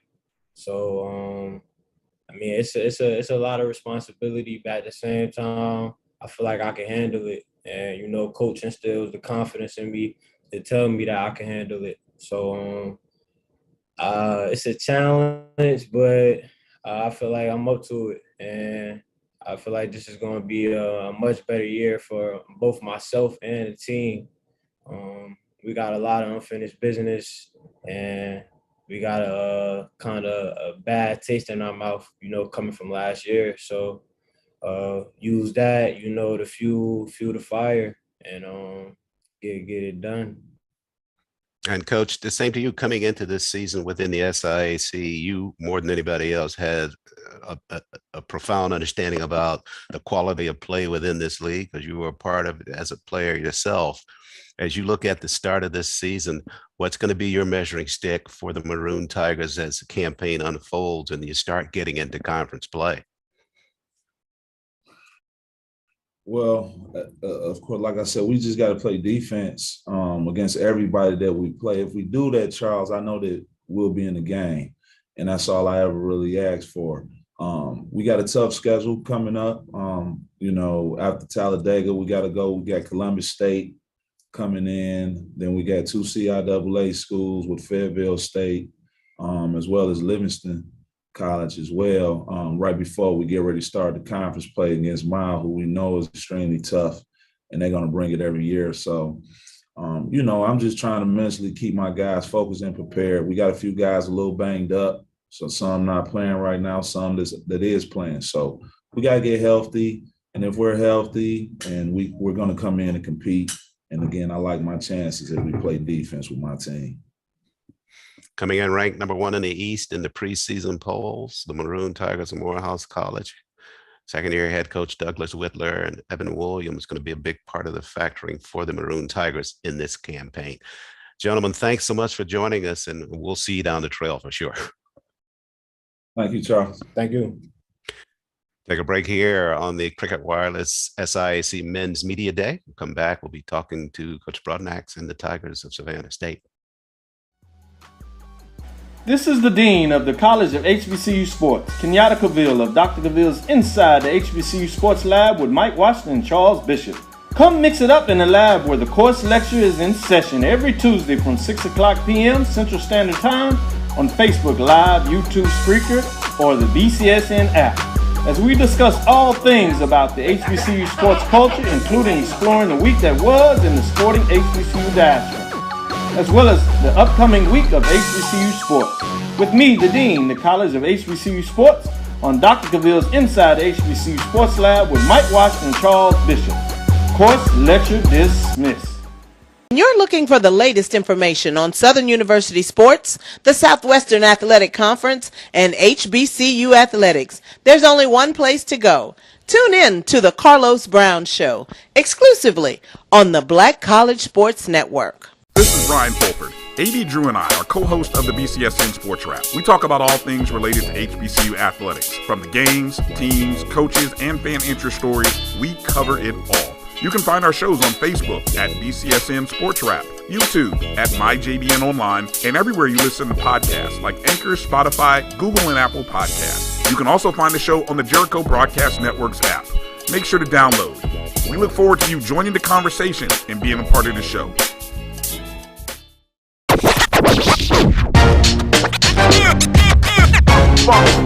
It's like a loot machine. All around town, people trying to get down.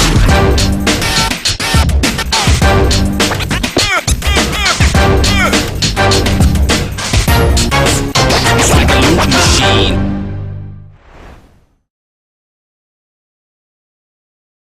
Thank you guys for what you do.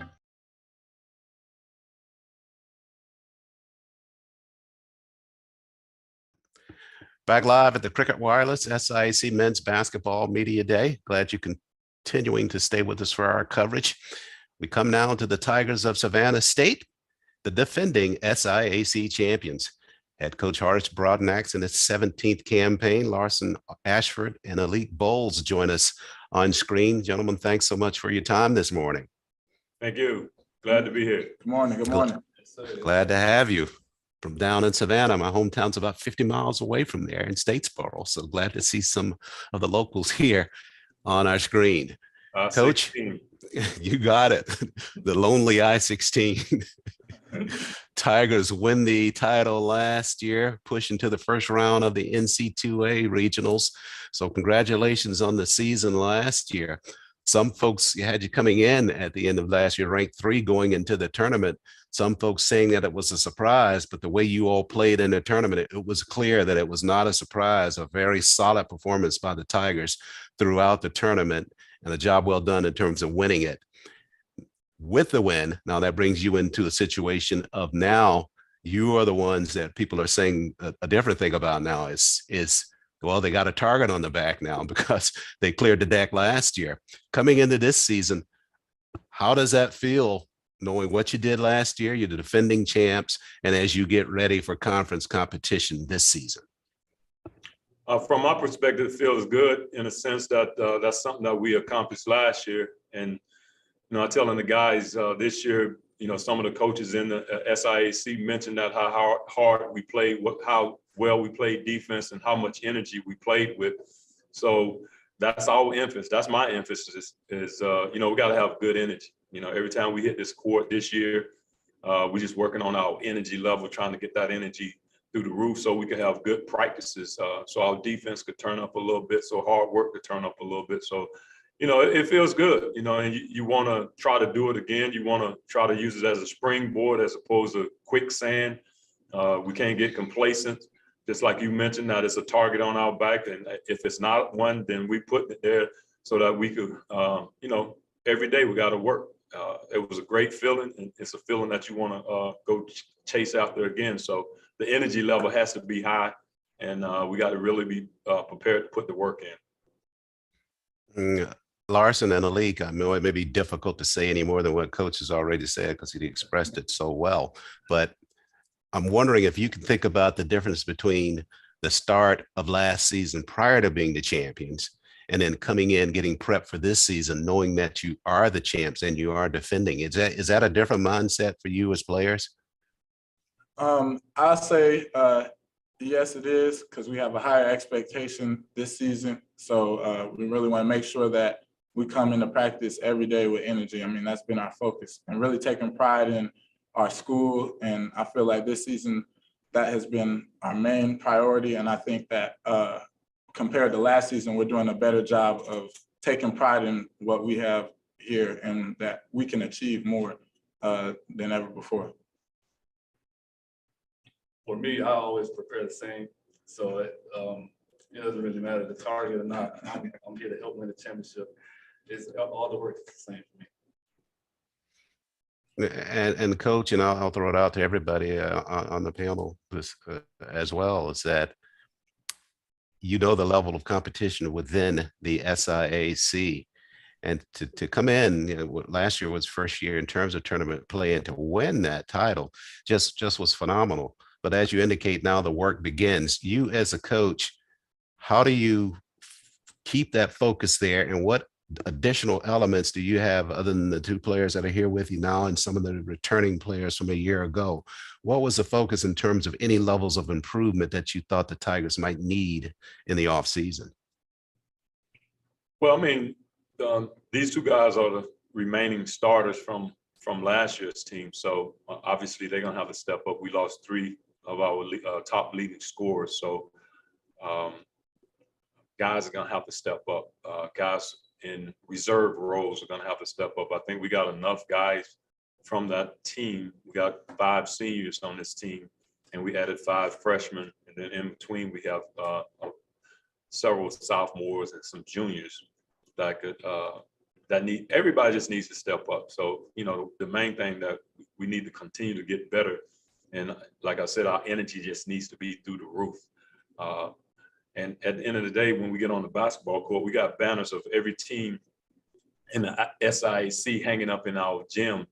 And occasionally, often, sometime I point at a few of them. Miles College is the gold standard in the league. And so we still chasing Miles College. Morehouse won last year in our conference. Benedict did a tremendous job last year. Tuskegee, you know, I can mention them all. Lang and Lemoyne Owens had new coaches that coming on. Allen, you know, I could go down the lane. The Fort Valley is going to be extremely hard. So we respect everybody in this conference. And when we get on this court, you know, we want to work hard. We want to enjoy playing. And, you know, we're looking forward to the competition. And that's what it should be. We're trying to lift the SIAC up along with the other members in the school. So we're going to try to bring a lot of energy and make it extremely competitive. And the league and Larson, I'll put the same to you. You're players that are experienced at Savannah State, and you know the individual matchups that you will face during the course of the season. As you look at that and get ready for that, what's the motivating factor for you as individual players in terms of what you know you're going to have to do as an individual to contribute to the overall success of Savannah State? Well, like Coach said, you know, we're returning and we got a lot of new faces on the team. So the most important part is to lead by example. So being the most energetic in practice, so that when we get on the floor, those people that haven't experienced the, you know, playing at either the college level or even playing with Savannah State, that they know that they've been there before in practice. So then when we get on the floor, we'll be able to mesh well together. Just keep up the intensity. I know for me personally, Coach makes me guard like the best players on the other team. So I just got to make sure I'm in shape, work out a lot, stay in condition. And I know offensively, I'm going to have to score more or at least keep the offense balanced. But we'll be fine. We got some young people. They're looking good. We're going to get them together. And Coach can keep us together. Winners of the title a year ago. Final question to all of you. What would it mean to be back-to-back champions of the SIAC? For me, it'll be great. And especially, I'm a Savannah native, so the championship was great for me. It just means so much for me and for the city. So I'm trying to go back-to-back. That's my goal, always. Championship is always my goal. Yeah, I would agree with that. I was telling my teammates last year when we won, I had never won a championship at any level in basketball. So to do that, in college, I guess that's a real big achievement. So going back to back would be even more amazing. Well, I've been fortunate to win a championship, and I've been unfortunate to lose one the next season. So, it's tough going back to back, and at the same time, like you said, we got to raise our expectations high. We got to come in this arena every day and work. It got to be a representation of work. The energy got to go through the roof.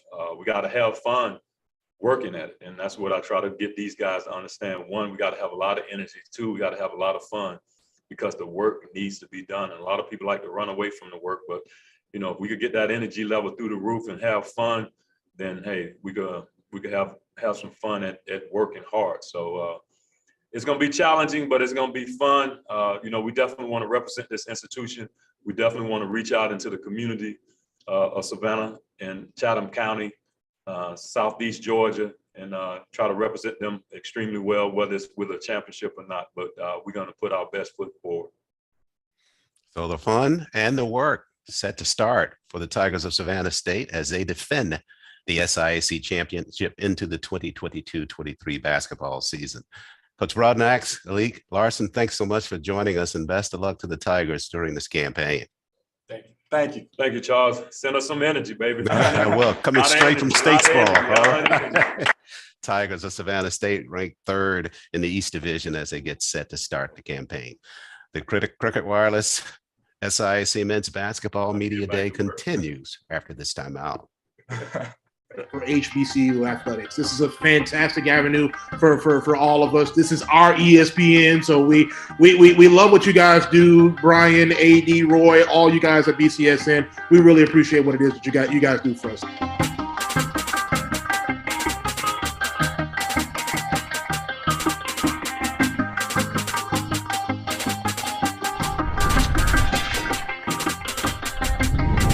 Since 2002, Empowerment Resources, Inc., a nonprofit organization, has empowered more than 1,500 youth and adults in Duval and surrounding counties. Through its programs, Journey into Womanhood, Girls Mentoring, Life Skills for Teens, and Parenting Education Coaching. To get involved with programs, volunteer, or donate, visit www.empowermentresourcesinc.org. Follow us on social media, facebook.com/empowerment.resources and instagram.com/empowermentjax. It's never too early to plant the seed, to share the tradition, and instill a sense of pride in your HBCU with your little ones. HBCU Pride and Joy Children's Boutique helps you share your school spirit with a wide selection of adorable kids apparel and accessories officially licensed from your favorite HBCU. Visit hbcupridejoy.com and follow us on all social media at HBCU Pride Joy on Facebook and Twitter.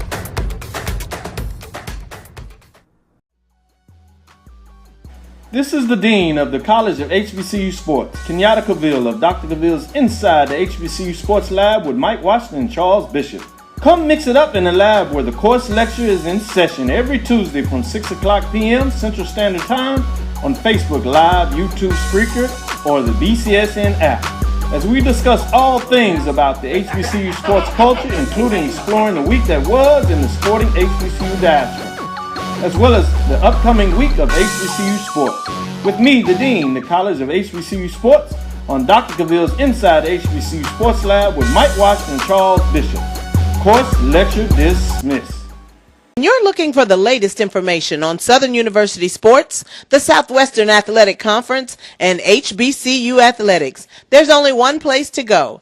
Tune in to The Carlos Brown Show, exclusively on the Black College Sports Network. This is Brian Fulford. AD Drew and I are co-hosts of the BCSN Sports Wrap. We talk about all things related to HBCU athletics. From the games, teams, coaches, and fan interest stories, we cover it all. You can find our shows on Facebook at BCSN Sports Wrap, YouTube at MyJBN Online, and everywhere you listen to podcasts like Anchor, Spotify, Google, and Apple Podcasts. You can also find the show on the Jericho Broadcast Network's app. Make sure to download. We look forward to you joining the conversation and being a part of the show.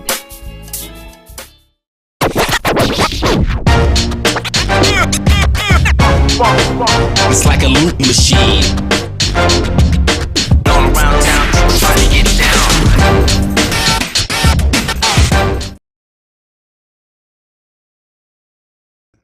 And welcome back, everybody, to the Cricket Wireless SIAC Men's Basketball Media Day, joined now by the Marauders of Central State, head coach Antonio Davis, Willie Jackson, the senior, and Marcus Scott, the grad student for the Marauders of Central State. Join us in our pregame or the media day coverage here in the SIAC. Coach, thanks for joining us. Willie, Marcus, thanks for joining us as well. Thank you, Mr. Ward. We appreciate it. Oh, it's Mr. Ward, huh? This is going to get scary. Marauders ranked. Training. That's all right. That's all right. Keep it. Marauders ranked 5th in the West Division coming into the preseason. Coach, your thoughts about last year? Got it into the tournament and then dropped the loss to Clark Atlanta in that first round. But coming into this season, what are your thoughts of the takeaways from last year as you build for this campaign? Yes, sir. Well, I was first-year coach last year and inherited the ball club. And, when you come in the first year, it's a foundation year. So we try to instill the discipline and the things that we try to get in place and change the culture. As all first-year coaches know, that's what we try to do. So we're very excited. Got a new group this year. So I got all my guys. So we're looking forward to seeing what we can do within the conference. And Willie and Marcus, players under Coach Davis, Marauders trying to build from what they did a year ago. Your thoughts coming into this year's campaign? I think that this year we understand. It was just a learning. We learned a lot from last year. And this year as a upperclassman, the best thing to do is lead by behavior. It's not just by voice. Behavior is the thing that gets people following. And I think that if we do that, we can go deep into the fraternity. We have a lot of variety this year. We have deep depth into the bench, which makes it different also. Yeah, piggybacking off of what they said, just trusting my team, trusting my coaches, and we work hard every day, and we're just excited to see what the season has to offer. And I'll put this to all three of you. What is it going to take for the Marauders of Central State to, at the end of the year, not only be happy about a better result from a camp in the year from the season ago, but to win the SIAC title this year? Well, it's just a matter of putting in the hard work that we are putting in. It's been a very good preseason. It's been a very good early practice season. The gentlemen are working extremely hard. They're very coachable. So we're excited about our improvement. We actually see improvement every single day. So that's very exciting as a coach, just to see that type of improvement and the type of work ethic that these young men are bringing to the table. So, as we talked about all preseason, we're trying to be the best team at the end of the season. We got a lot of new guys, so we're trying to gel.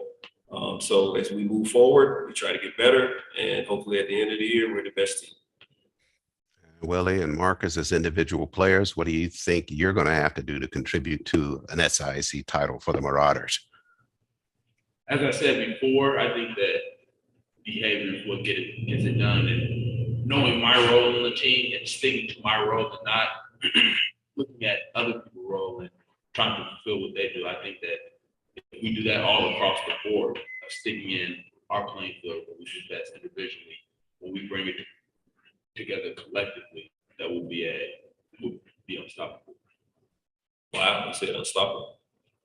I think for me, just bringing in kind of the championship mindset, giving little teaks to my teammates, just making sure everybody's level-headed and just giving some of my pointers that I learned from when we had our championship run to help us to get to that same opportunity. So I just think just being a good leader and communicating with everybody, trusting in the coach, and everything happens. Well, one thing for certain, it's going to take a collective effort from the coaches and the players from Central State to be crowned SIAC champs this season. And we certainly know that the capability is there from what you did from a year ago. And with Coach Davis in particular, his just approach to coaching and the mentoring of players. We wish you all the best as the 2022 season starts and gets underway for the Marauders of Central State. Yes, thank you very much. Thank you. Marauders of Central State coming into the West Division preseason ranking at number 5.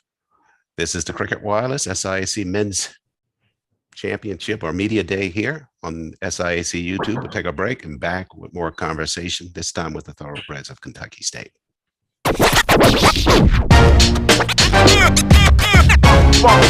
It's like a loot machine. All around town, trying to get down.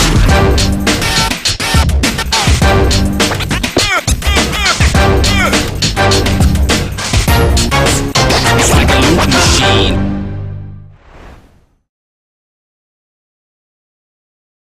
Thank you guys for what you do for HBCU athletics. This is a fantastic avenue for all of us. This is our ESPN, so we love what you guys do. Brian, AD, Roy, all you guys at BCSN. We really appreciate what it is that you guys do for us.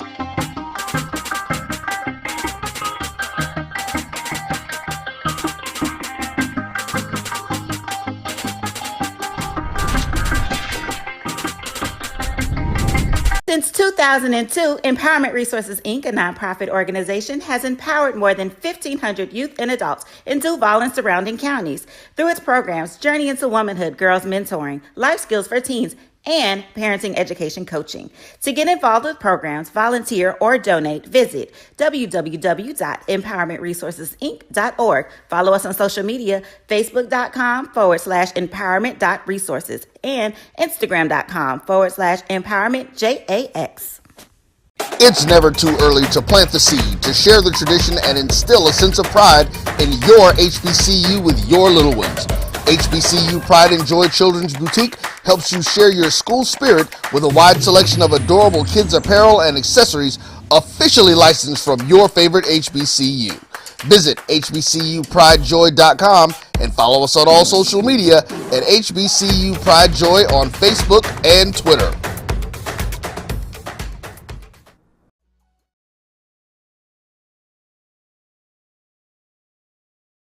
Well, it's SIC Men's Media Day. Glad you can stay with us for our coverage. Conversation with the Thoroughbreds of Kentucky State will take a different turn here. Thoroughbreds in exhibition basketball earlier today, so they are not able to be here in person. But they did go that extra step to record their thoughts about the pregame or the preseason for the Thoroughbreds of Kentucky State. Seventh-year head coach Jamal Jackson, Montrell Jacobs, and Jalen Andrews, all part of the video presentation from the Thoroughbreds of Kentucky State. And here they are with their thoughts about the upcoming season. I'm very, very optimistic about this season. We have 10 returners, 6 seniors. So this is a very atypical year for us. We brought in 3 recruits, 4 newcomers, and one of those newcomers is he was a red shirt last year, so he was with the program. So usually we bring in a slew of new bodies, but this year hasn't been like that.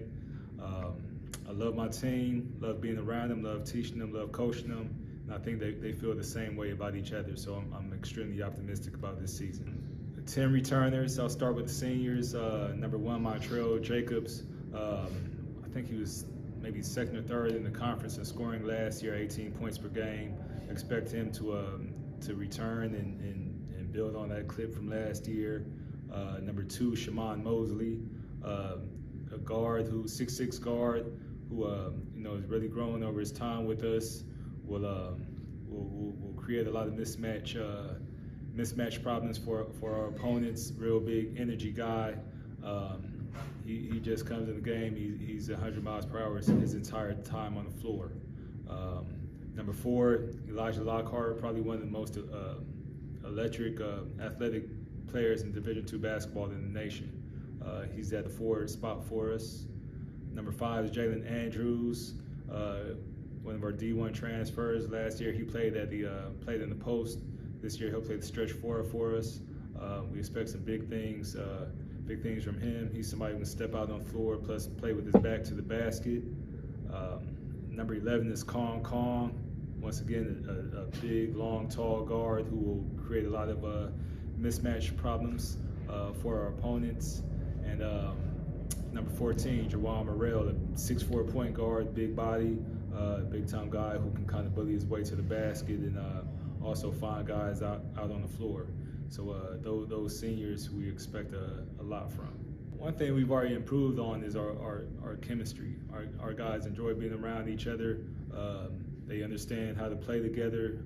They understand their roles on the team. So that's one thing we're not having to build at this point in time. We already have that. They understand what we'll see in this conference. They understand the different styles of the different teams we'll have to face and what we need to do in order to get some things done. We have a really exciting group this year. I feel like we can make a really good run.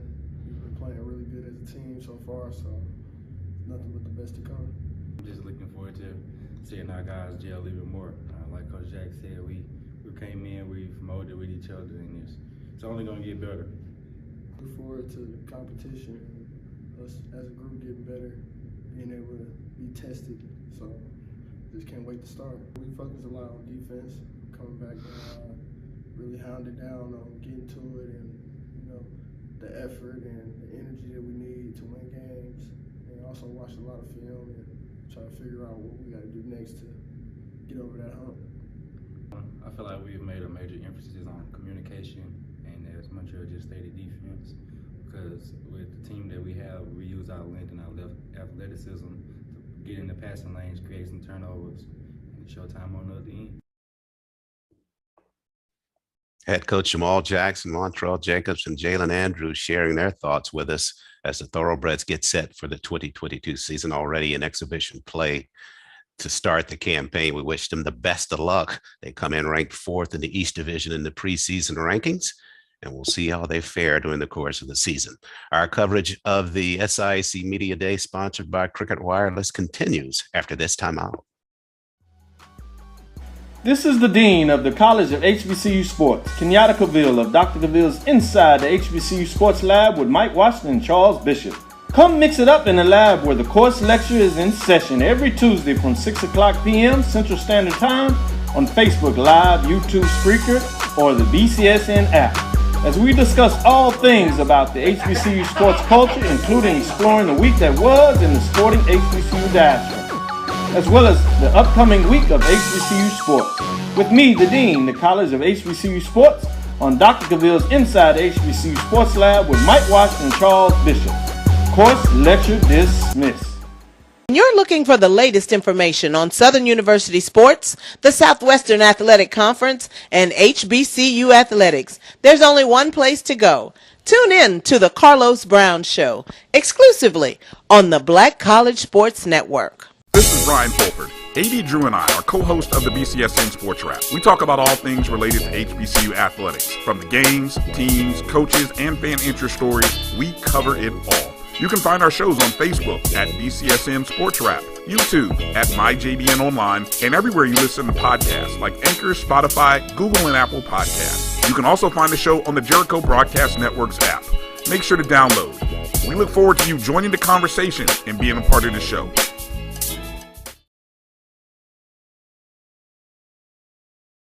Welcome back to the Cricket Wireless SIAC Men's Media Day. And we're joined now by the Dragons of Lane College, Andre Turner, head coach of the Dragons, and Maximilian Bell and Kylan Haywood, the students, athletes who are joining us as well. Gentlemen, thanks for spending some time with us this morning representing the Dragons of Lane. Thanks for having us. Last year, 10-18 overall, first round loss to the eventual champs, the Tigers of Savannah State, in the SIAC tournament. Coach Turner, second year for you at the helm of the Dragon program. Your thoughts coming into this year in terms of where the footprint is that you're trying to put on this program, where you are in that process at this point? Well, that's exciting. We're extremely excited. There's been a lot of work that's been happening here. I have guys that understand that the only way you get to any position in life, especially in a team sport, it's about working hard. And so I've pushed the work ethic on them every single day. There's been challenges to my guys, and I think we're excited just about being able to put something in place this year and compete extremely hard every single day. Well, last year I had a chance to watch you in the tournament in that first round ball game. Certainly got the impression that there was something special developing at Lane College. Max, one of your players that's joining us here today, just a very charismatic player on the court and very impactful as it relates to his influence on the other players, actually making them play a lot better. So to your point, I know part of your footprint includes the players that are part of you, but for the two guys that you have here now, I saw Max play last year, and kind of want to get your thoughts on it as well as you all buy into this Lane program and its new direction. How are you feeling coming into this season? I feel good. I think we got a good chance of winning it all. We just got to play hard and play as a team, do it one day at a time. Max? I feel good. I'm very excited about this team. Our new players, everybody know their role. So I feel like this is a big part, we got a new big men that are going to be very helpful for us this season. And Coach, you hear the comments of those two players and reference there by Max about the new big player in the middle. Just how good do you think this Dragon team can be in this upcoming season? Well, just as good as we make it. It's about every single day working hard, getting better. And what we don't do, we don't put the cart before the horse, man. It's understanding each other, making sure that we're playing for each other and not just with each other, because there's an absolute difference. Any five can get out there and play with each other. But making these guys understand that they have to play for each other every single night. And it's getting better each day, not game by game, but day by day. And seeing improvement and encouraging each other. As I told them we weren't discouraged with our finish last year. We had some things that happened to us, but in other terms, I was encouraged because of the way the guys continued to compete, continued to fight, even in the tournament. And then to say that we lost against the eventual champions, Savannah State, doesn't make you feel good, but it made us feel good for Savannah State. Coach Broadnax, who is an excellent coach, and I think this league is full of excellent coaches, and we get after it every single night and compete. And I think the SIAC is a league that should be reckoned with. Max and Connor, will leave the final question with the two of you. What is it going to mean for the both of you, one as a sophomore and then one as a senior, to win the title this year? It's going to mean a lot, winning for my guy Max and the rest of the seniors, so they can get off the chip in the ring. It's my last year, so I'm trying to go all the way down so I can be ready for the next level. Dragons of Lane College coming in ranked 6th in the preseason from the West Division, but certainly hoping for a different finish to the campaign of the 2022 season. Coach Turner, Max, Colin, thanks so much for joining us, and best of luck this season. Thanks for having us, man. Very excited. That's Dragons of Lane College getting set for SIAC action, and the Cricket Wireless SIAC Men's Basketball Media Day rolls on after the timeout.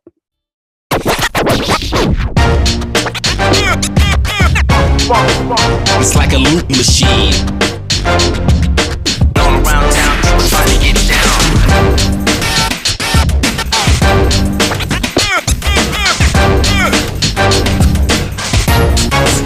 It's like a loop machine.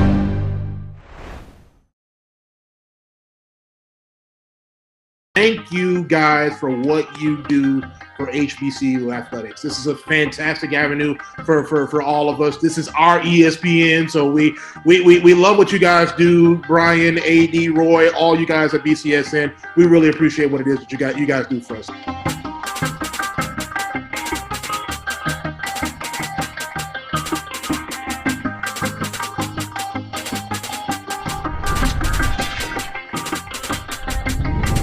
Since 2002, Empowerment Resources, Inc., a nonprofit organization, has empowered more than 1,500 youth and adults in Duval and surrounding counties through its programs Journey into Womanhood, Girls Mentoring, Life Skills for Teens, and Parenting Education Coaching.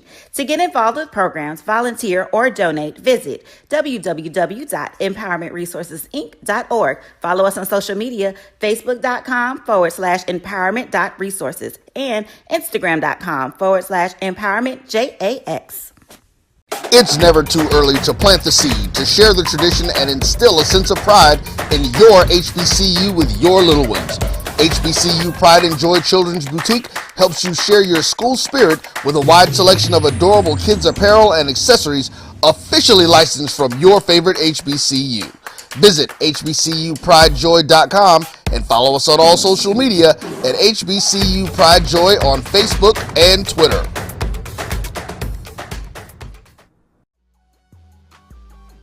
This is the Dean of the College of HBCU Sports, Kenyatta Cavill of Dr. Cavill's Inside the HBCU Sports Lab with Mike Washington and Charles Bishop.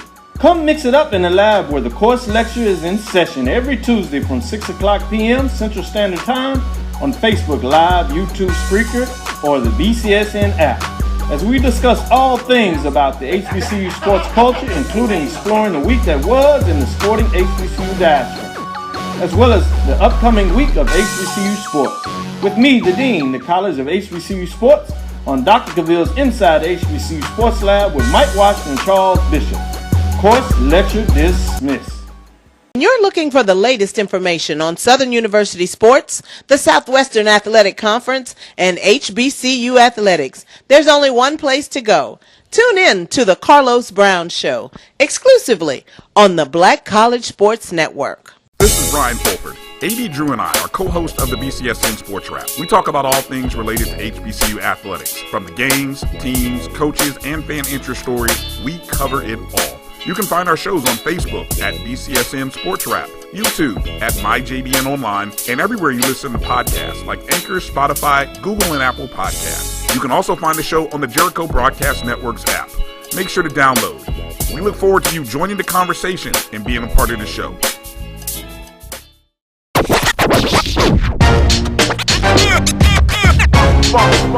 It's like a loop machine. All around town, people trying to get down.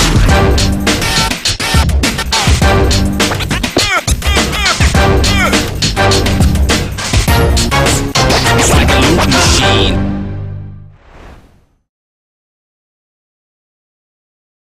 Thank you guys for what you do for HBCU athletics. This is a fantastic avenue for all of us. This is our ESPN, so we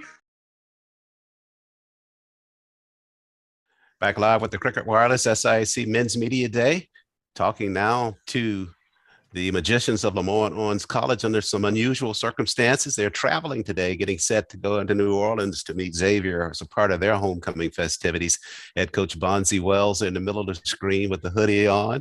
Gerard Wilson and Andrew Anderson, part of the trio from Lemoyne-Owens, joining us. And thanks so much for taking the time. I know this is unusual for us to do it this way, but we appreciate the effort to have a chance to talk to you all. We appreciate you having us. We're very excited for the season and looking forward to seeing other teams during competition this year.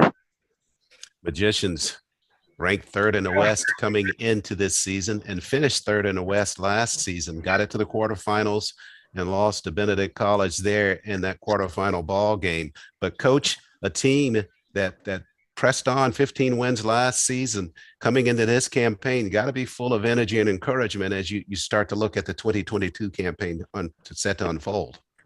Well, we're definitely encouraged.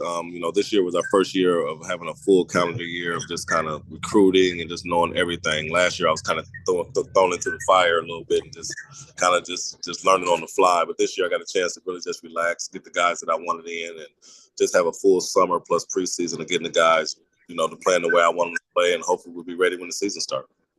Andrew, you're a senior there at the guard position, 8 points per ball game, 2 rebounds per outing a season ago. I heard coach reference it that now everything's kind of fallen in place and you got more of some continuity with the program. Your thoughts about being a part of the Magicians as you head into this 2022 season?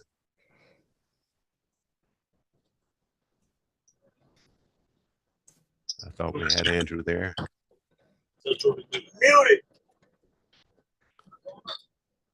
I can't hear you. Andrew, you there? Andrew's frozen. Okay. Well, we'll put the question to you, Gerard. You're a junior, and the same thing to you as it relates to now that everything seems to be in place, and you got the kind of continuity under Coach Wells. He settled in. You guys had a 15-win season a year ago. What are your thoughts coming into this campaign? Man, we're very confident. We work really hard.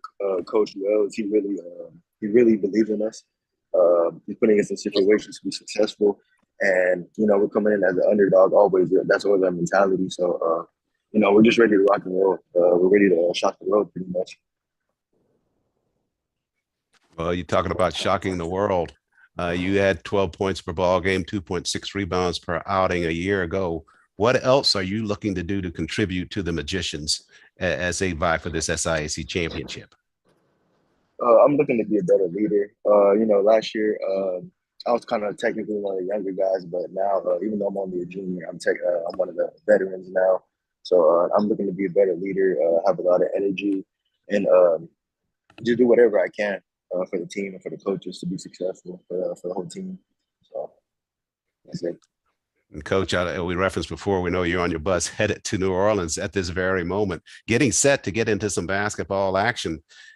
After the long wait from a year ago, what are you focusing on coming into this first set of ball games, even with Xavier, and what are you expecting to see the front half of the season to kind of give you an idea about where this team is?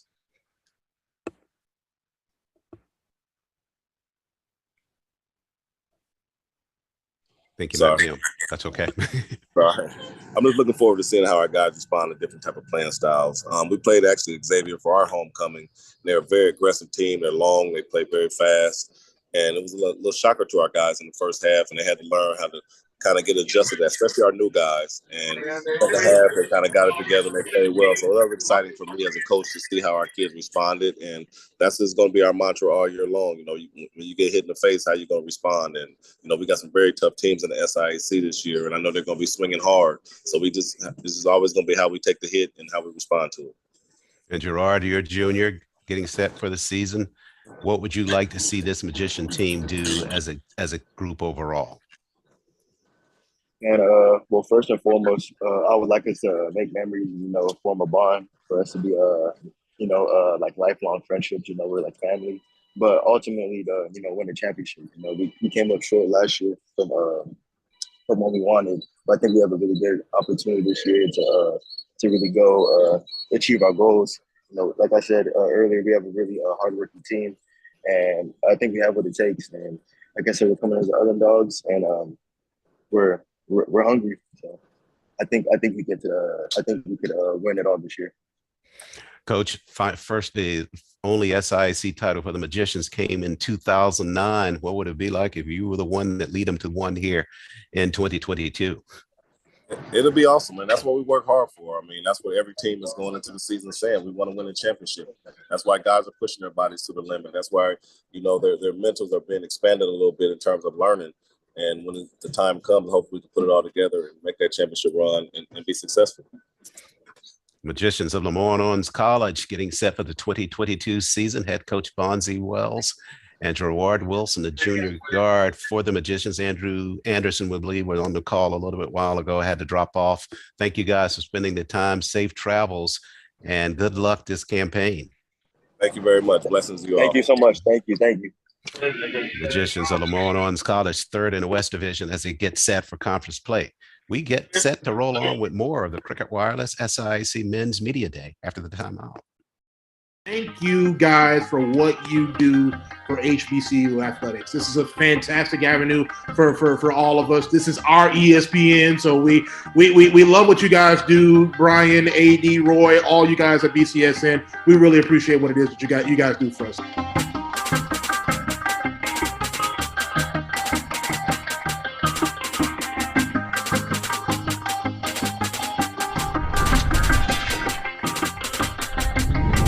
Since 2002, Empowerment Resources, Inc., a nonprofit organization, has empowered more than 1,500 youth and adults in Duval and surrounding counties through its programs Journey into Womanhood, Girls Mentoring, Life Skills for Teens, and parenting education coaching. To get involved with programs, volunteer, or donate, visit www.empowermentresourcesinc.org. Follow us on social media, facebook.com/empowerment.resources and instagram.com/empowermentjax. It's never too early to plant the seed, to share the tradition, and instill a sense of pride in your HBCU with your little ones. HBCU Pride and Joy Children's Boutique helps you share your school spirit with a wide selection of adorable kids apparel and accessories officially licensed from your favorite HBCU. Visit hbcupridejoy.com and follow us on all social media at HBCU Pride Joy on Facebook and Twitter.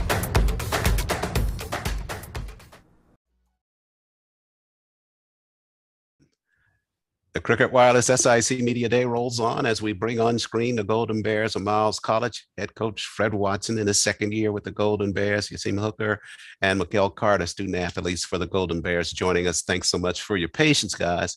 And thanks for joining us for the media show. Thanks for having us. Golden Bears advanced to the first round of the NCAA playoffs last season with a loss even in the semifinals. Didn't stop that train from rolling, finished 24-5 overall. Coach and players, your thoughts coming into this 2022 season with that win behind your back from having made that first round of the NCAA playoffs? We were excited about our journey in the regular season. We didn't complete it. Our destination, we didn't complete we didn't get to our destination. So we were a little disappointed about how things ended, but was pleased with the journey in the regular season. But we got a bit of taste in our mouth. We got to be honest. The guys are excited. I got our core, a group of guys back, Mikhail, Elijah, Yasim Hooker, Todd Bird. So we got our core back who's, understand about that bitter taste that we have in our mouth. So those guys just working their tails off and getting ready for the season to come. Okay, and I think you mentioned that the player to your right, that's we didn't get his name. Who is that, Coach? Elijah Horton. Okay, Elijah.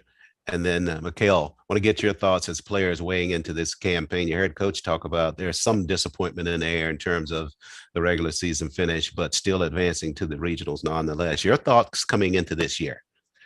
Dogs this year, I mean, of course, we had a sour taste from last year. We were one of the better teams throughout the course of the year. So to actually not win the championship kind of feel me bum guys out here. But this year we got to establish the culture, push forward, put work in, make sure everybody holds each other accountable moving forward towards the regular season and the championship when time comes.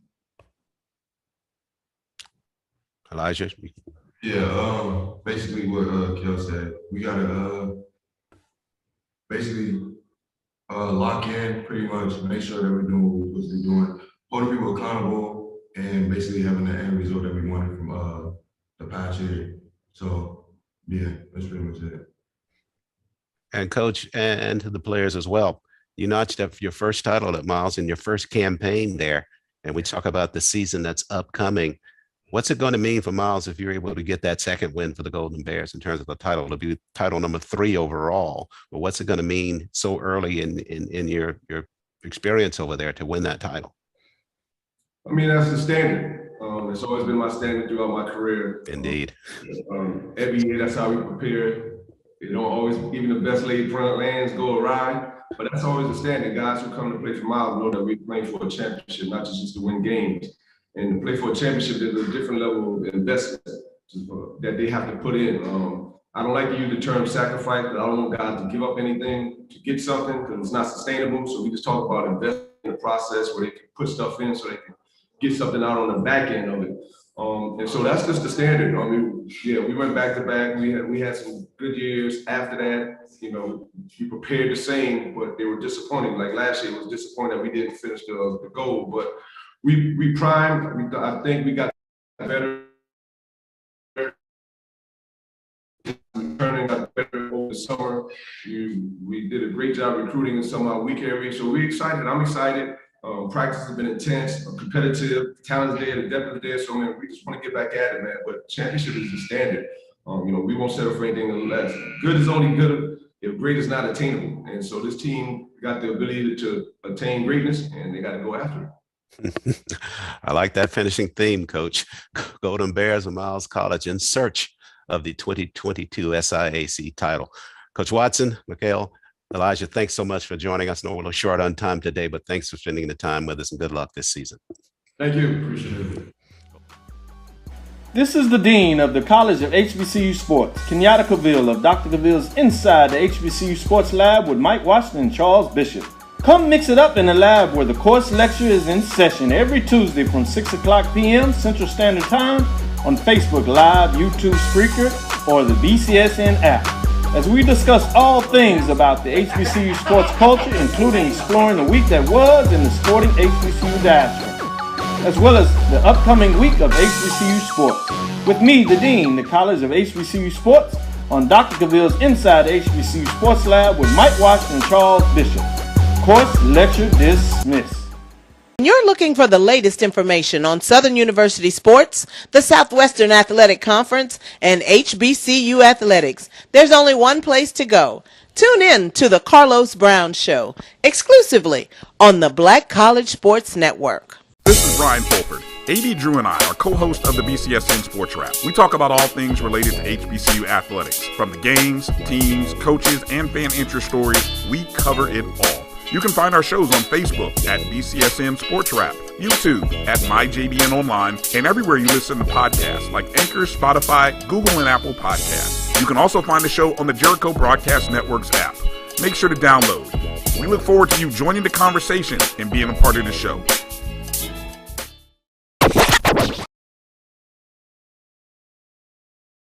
And welcome back, everybody, to the Cricket Wireless SIAC Media Day. Glad you could stay with us for our coverage. Joining us on screen now, the Badgers of Spring Hill College. In the middle of the screen, head coach Craig Kennedy. Looks like he could still do a layup or two. High and low hook shot. Gotcha.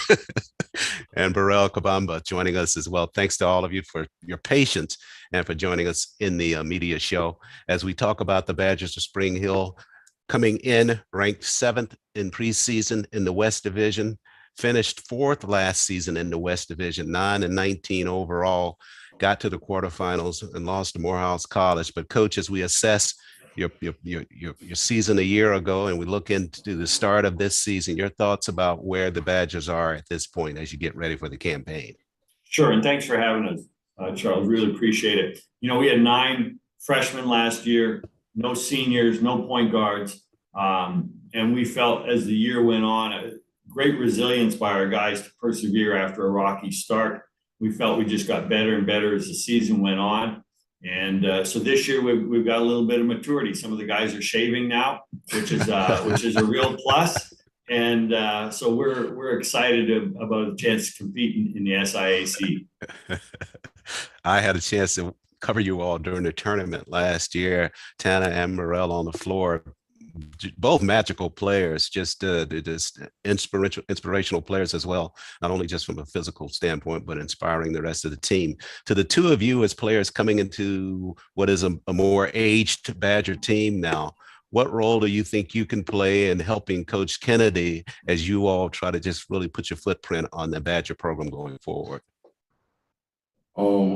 I think the role that we should all play is like play together, is like helping each other get better, being better leaders to get to where we want to get to as a team.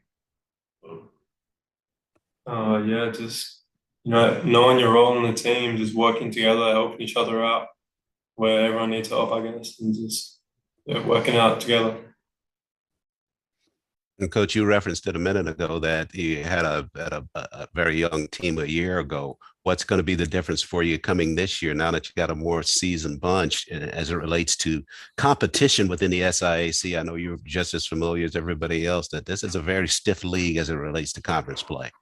It is. It's a really, really good league, and it's been a thrill for us to be involved in it because there's so many good players and so many good coaches. For us coming into this year, just the fact to be able to practice together more. Last year with COVID issues where we didn't have the whole squad together, and just our maturity now as ball players, it's nice to see the development and growth of these guys as ball players. And I'll put this final question to all three of you. Is this the year that the Badgers do the breakout and claim that SIAC title for the first time? Go ahead. Everybody said yes, right? Yes, sir.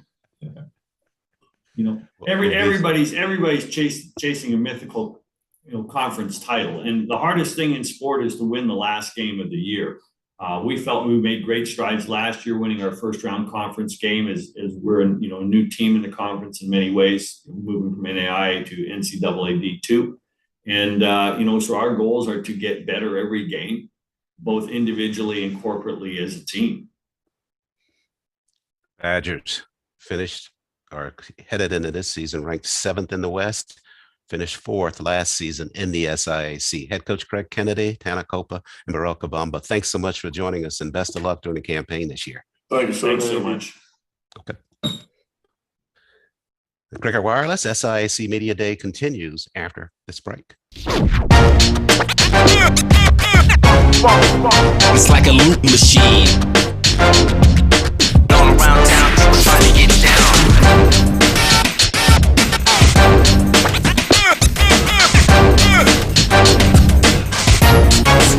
It's like a loot machine.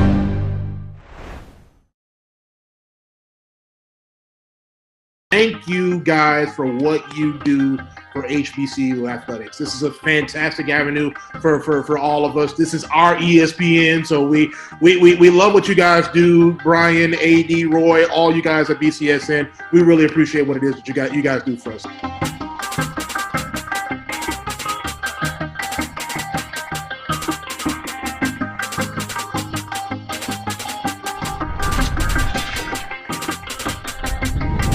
Since 2002, Empowerment Resources, Inc., a nonprofit organization, has empowered more than 1,500 youth and adults in Duval and surrounding counties through its programs Journey into Womanhood, Girls Mentoring, Life Skills for Teens, and Parenting Education Coaching.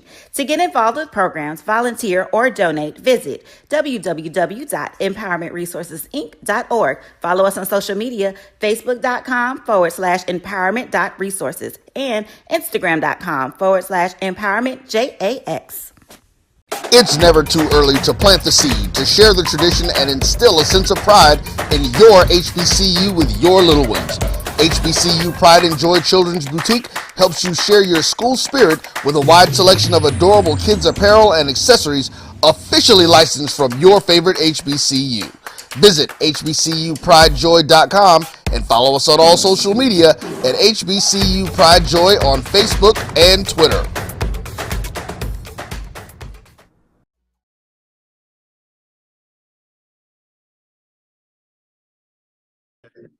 Back live with the Cricket Wireless SIAC Media Day. We've come to our final interview of the day, and we indeed saved the best for last. It's the Golden Tigers of Tuskegee University. Middle of the screen, Benji Taylor, the head coach in his fourth year, flanked by Devereaux Davis and Mason Green, student athletes for the Golden Tigers of Tuskegee. Coach, second in the West. Got that same preseason ranking coming into this year, finished second in the West a year ago, 15-13 overall, pushed into the quarterfinals last year, losing to the eventual champ, the Tigers of Savannah State. 3 SIAC titles for that Tuskegee program as you all start this season. Tell me how you're feeling as you get set to start the 2022 campaign. Well, thanks for having us, Charles. We've had the opportunity to sit here and listen to a lot of the other programs, and we echo the same sentiments. We're excited about the season, and we're looking forward to it. And SIAC play is going to be outstanding once again this year. And those preseason polls, you could throw those out the window because every game is going to be a fight. Every game is going to be a fight. And we take pride, and since I've been here, playing a tough non-conference schedule, and we've always had the strongest schedule ranking in the conference, and this year it'll be no different. And as I look down our schedule, if we don't play well every night, we'll lose. We'll lose. What was your focus in the offseason to get this Tuskegee team better coming into this season? Well, to be honest with you, is to get everyone healthy. Greg Ford, preseason player of the year last year, missed last season with a knee. And he's still injured a little bit now, and then to get Mason Green, who only played 6 games last year, had a partial tear of his Achilles. So to be honest, we just get everyone healthy, and our guys do a lot of Mother Ski's a little different. Our guys had a lot of paid internships this year, so I hope they were able to work, and obviously they were, because we've had a good start to our preseason, and we're playing pretty well, but my focus is to get everyone healthy.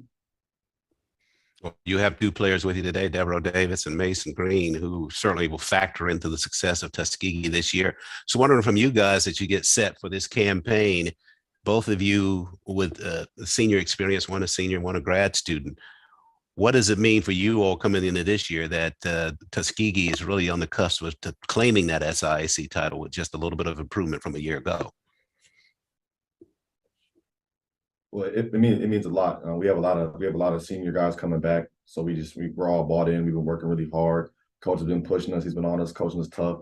So it will mean a lot to bring an SIAC title to Tuskegee, because we've been working hard. And last year we went out on a sour note to Savannah State, and just seeing how the seniors reacted really hurt me as a junior. And I want to change that narrative. The young guys have really been bought in, and we have a lot of young talent that are bought in and want to send their seniors out the right way. Kind of what DJ said, I'm excited as well. I only got to play 6 games last year, and I tore my Achilles. So just being on the side, having to rehab, having to watch, and not being able to go out there and battle with my guys really affected me. And I really believe in what Coach Taylor wants in his mission for us, and we just got to go out and play every night like it's our last and keep going. Well, we're glad to have you back into play. We want to see what your impact will be during the course of the season. I know you're glad to be back as well. So as we get set to wrap it up, between the 3 of you, if you had to put one word or one phrase on what you think is going to be the difference with Tuskegee this year, the one that will allow you all to win the championship, just each of you, just one quick phrase or thought about that for Tuskegee. Yeah, my focus is to win every day. And today we're winning because Mason Green did not say, "You feel me?" It's not over yet, Coach. You can get it in, Mason, if you want, right? He did not say, "You feel me," and he did not, do his hands like this. So we won today. So we got to try to win every day, and next Friday is for me is the best day of the year. It's not it's not Christmas, it's not Thanksgiving, it's not my birthday. It's the start of the basketball season. So we're awfully excited about.